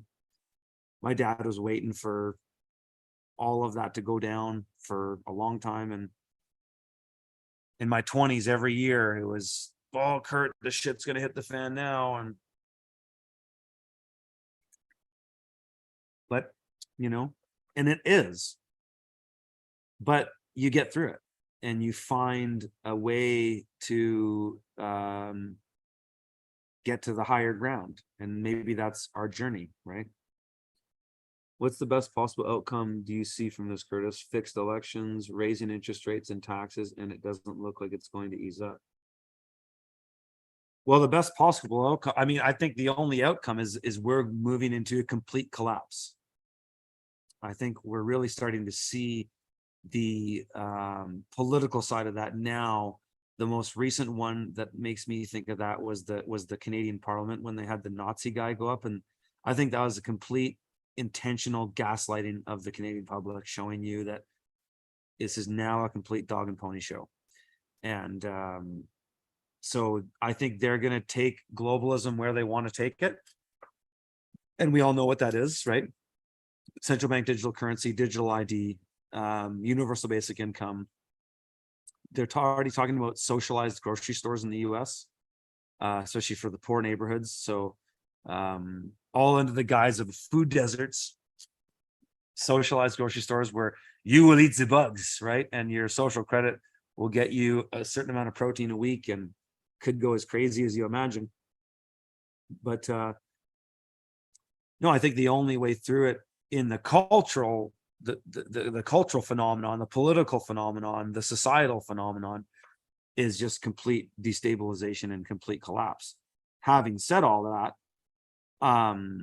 for people who get out into the country and get out of the cities and stay out of these areas where there's mass migration coming through, I think we'll get through it. I think ultimately the globalists will destroy themselves. It's kind of like the cliche of Icarus's wings, is that he gets too hot, he gets too close to the sun with the waxed wings, and they melt and he dies. It's kind of the same proverbs you see in a lot of Abrahamic religions. They talk about a lot of these same things, that the devil eventually destroys himself, or the devil does everybody in at the end, and then in the end he loses anyways. And so my whole thing is build your arc and do it the best within your capacity. Take account of all the resources that you have, address the weakest links, and make a change. And that means taking a big step, and each one gets easier as you go. I promise you that. But that's what I would say to that. And somebody says, yes, the purge is here. The purge is here, but you just don't have to be purged. You just get out of the system, get out of the city, primarily get out of the big city. The biggest cities they're becoming so dangerous anyways. I couldn't even imagine going to Vancouver now. We used to go to Vancouver all the time. My wife and I, before we were together, kind of stayed together long distance for almost about a year and a half. We traveled a lot together though, so we always had time together. She would stay with me in Kelowna, I'd fly to Vancouver, whatever. But I can't even imagine, she lived in Vancouver for 15 years. I can't even imagine taking my children to Vancouver right now. I mean, I'd been down to the downtown east side so many times. I'd seen Pigeon Park. I'd seen all that shit. I had junkies throw needles at me. I'd seen it in Vancouver. For a long time, it's been that way. But it's so bad now because it's everywhere. The downtown east side in Vancouver used to be just the downtown east side. Now it goes all the way up to like 35th and Main. It's everywhere. In Kelowna the other day, I was in Kelowna, and I was driving by. There's a store we used to get stuff for our kids there in Kelowna. It's called Baby and Me. I don't buy stuff anymore, but I drove by there, and I saw 4 junkies shooting heroin in the doorway just before 9 a.m. when this store opens for a baby store. Could you imagine being a young mother, taking your children or taking your baby, your newborn baby, and you're going to the baby store to look for something for your child, and there's 4 junkies shooting heroin right there. Could you imagine? In a city like Kelowna? But this is now everywhere. And so nothing is going to change any of this. And this is why the political rhetoric I find is so retarded. And just even with the conservatives, how they think that now you're going to get woke out of the school. It's like, no, woke's already done its job. You can get woke out of the school now, but you won't get woke out of the heads of the kids that have been brainwashed for the last little while. It's here. And so there's no remedy. There's no political remedy to change any of this. We just have to see it through. That's in my opinion, that's my strategy, is just get out of the way, get control of your resources, get community in a physical place, and be able to weather the storm. And that's where I'm at. Lloyd says, have you read The Creature of Jekyll on? Dude, of course. Absolutely. It was one of the first truther books I read almost 20 years ago. Recommended to me by my father, of all people. Yes, and he did. And Ed Griffin has been so on for like 60 years. He's been on. I mean, I was watching videos of Edward Griffin. You can still find these. They're still online. Is the black and white videos where he was doing those little lectures in these living rooms. They're really cool, actually. It was all around the McCarthyism era. And people were calling him a conspiracy theorist at that time. So, do you think we're already in a unipolar world and it's all theater, or are there still independent governments in the nation? I think it's, yeah, I don't buy into the unipolar theory thing. No, I think there's a lot of theater, and I think there's elements of unipolar, but I also think within the establishment class, there's also a lot of infighting too. So, and yeah, I think there's some independent governments out there. Not really, though. I would say for the most part in the Western world, the government is your enemy. That's the only enemy, really. And yes, today it might be a junkie throwing a needle at you, but he's not your enemy. Or it might be some guy screaming global jihad, but he's not your enemy. It's the Anglo-American Zionist establishment is your enemy, in my opinion. That's my enemy. And so I'm not, that's why I don't hate on these social justice warriors. I don't hate on these people that buy into these ideologies. I don't have time for that. I'm too busy crushing. I'm too busy. Fuck, I was in construction all day today. I just worked by myself. It was great. Running my packer, running my heavy equipment. I'm just doing shit, you know. I'm getting my firewood ready. I'm getting my boiler ready. I'm doing stuff. So I don't know. I don't worry about it so much. I do stay up to date though. I mean, I pay attention to what's going on. You know, I don't listen to a ton of truth or stuff anymore because so many people are just repeating the same thing.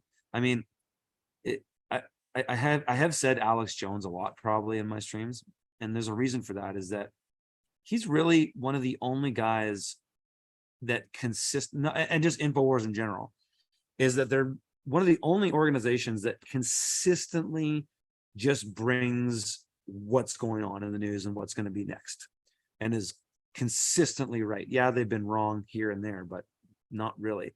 And then all these other truthers just repeat what Alex Jones said. Like, seriously. I look, even guys like Fleckus Talks, they don't say anything new anymore. Alex Jones covered it last week. Everybody else is covering it this week. It's kind of funny. And so, I mean, all these guys, nobody does real journalism anymore. It's all like Timcast style, just reading the news. It's fucking lame. I can't stand it. It's so boring.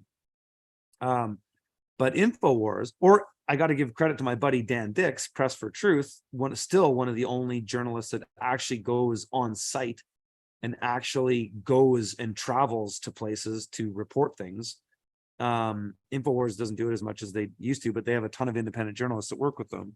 And so they still bring you stuff. And those guys are really good. I mean, Greg Reese publishes some of the best reports out there, best quality reports out there, and he does the research. He really does. And so I know, like, the people in the truth community always talk shit about Alex Jones because they say he's controlled opposition, but nobody's ever shown me a smoking gun with that.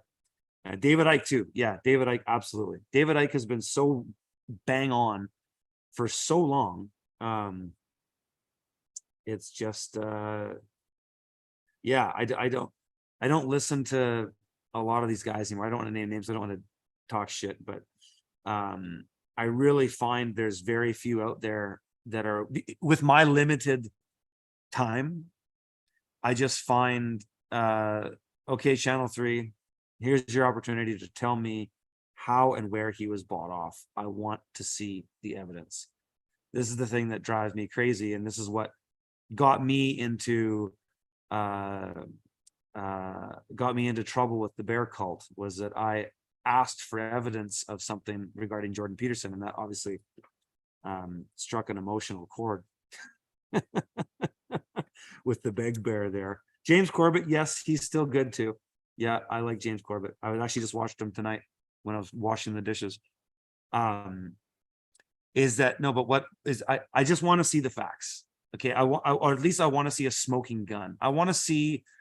This is the thing that in the truth community is very is problematic, in my opinion, is that people go down tangents on very little evidence. And I think the whole, in my opinion, the QAnon phenomenon brought that in as a psyop into the truth community intentionally, is that it just became, whoa, anything that just, okay, go down this rabbit hole, go down that rabbit hole. It's just like, it's a bunch of bullshit. I want to see evidence. I want to see, I want to see a Hillary Clinton style email. I want to see, court documents. I want to see charges. I want to see a sworn affidavit. I want to see actual testimony, written testimony. I want to see multiple testimonies. It's like with the Epstein thing, when you see a bunch of women that come forward, okay, that has some weight, okay, opposed to just somebody online said something about something, yes, Alex Jones does interrupt, and it is annoying. Actually, I agree. Sometimes he ruins interviews, but whatever. That's, everybody has flaws.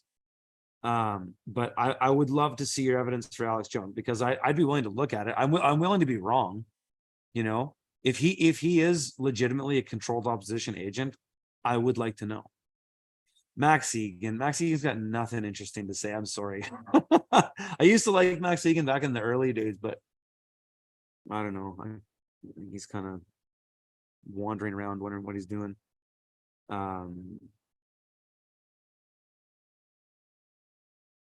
But I want to see the smoking gun with Alex Jones. I really do. And nobody has shown me.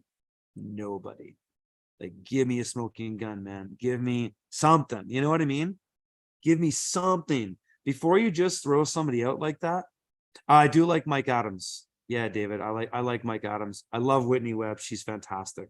She's fantastic. Yeah, really, really enjoyed her interviews. Who else have you guys got? Alex won't cover the J question though. Dude, have you listened to him recently? No, he's all over it, man. He's right on the money with this Israel thing right now. And I was honestly scared that he was gonna go in a direction that a lot of other people did, but no, he didn't. He's bang on. He's been right on it, with my opinion. This isn't a smoking gun, but I've heard Alex publicly say on his show that he has a family in the CIA, and no, so what? That's nothing. That's a nothing burger.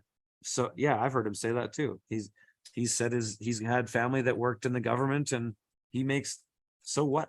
That doesn't mean anything. Santos Bonacci, man, that guy's hilarious. Yeah, I really like him. I don't actively watch him, but Mark Passio too, I like him. I don't actively watch him, but yeah, no, you guys are in it. Alex in on the JQ now after 30 years in the business, and it's becoming cool to do so. I don't know what that. I don't know. I think too many people in the truth community get too hung up on the J thing, and it's a psyop in my opinion. It's probably a psyop from the ADL, because there's nobody else that wants people talking about the J's and the Holocaust than the ADL. The ADL wants you talking about that because that brings more validity to them, and then they use that to shine a light and say, oh, look, neo-Nazis everywhere in the truth community. It's a total psyop. Josh says I got to get on the tinfoil hat with Sam. Yeah, tell him to invite me on. I typically don't reach out to people to say, hey, can I come on your podcast? But Eddie Bravo, he's pretty funny. Yeah.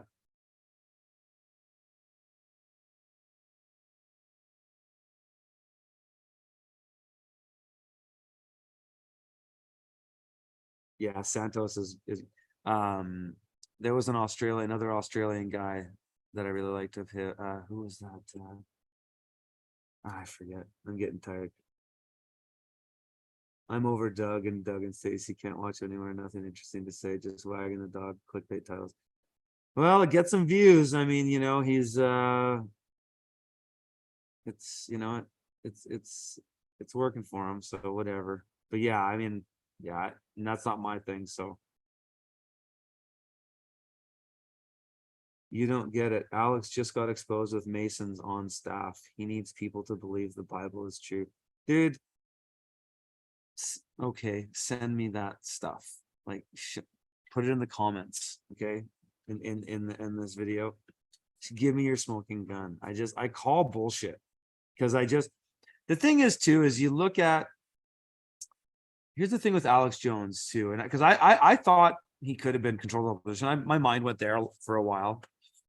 And but he's really I've seen he burned one relationship with what's his name with David McKnight, and that was sad.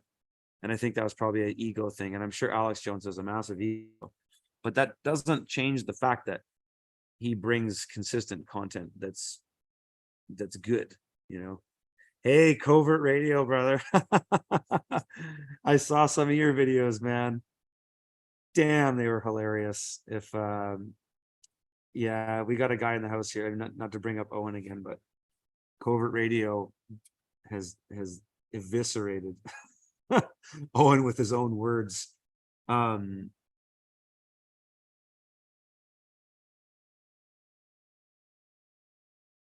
See, this is another thing. I've been listening to Alex Jones for centuries. He was recently bought off, in my humble opinion. By who? Crowder? Like, come on, man. You gotta. Jason Burmas is pretty good too. Actually, I do like Jason Burmas, actually. Yeah, I tune into him every now and then. He's pretty good. I actually think Harrison Smith is the best journalist at InfoWars. I actually enjoy him. I really enjoy his musical taste. He has a soft spot for 70s prog rock, as I do. And here we go on the music. Snarky Puppy was just in Colorado. Great show. Thought of you. Oh, dude. I listen to so much Snarky Puppy, it's insane. I listen to pretty much all of their albums. Who's a madman in Snarky Puppy who was not really with them anymore is Corey Henry. You ever listen to Corey Henry? He plays organ. Unbelievable talent. Just unbelievable. Yeah, somebody says my wife. Yeah, that's right.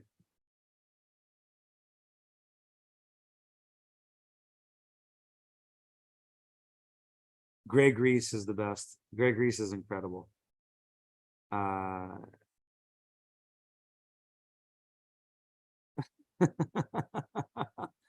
Okay, folks. New World next week. Yeah, I've been listening to James Evan Pilato and James Corbett forever. I was on the Corbett Report a couple of years ago. Yeah, no, these are all good guys. And yeah, a lot of the ones that people mentioned like Owen, like not Owen, I was gonna say Owen Schroyer, but James Corbett has been, he's a legend. He's and I think he's burnt out on saying, I'm kind of getting a sense that he's kind of tired of saying the same things over and over again. He's been saying it for so long. But anyways, folks, I'm going to go to bed.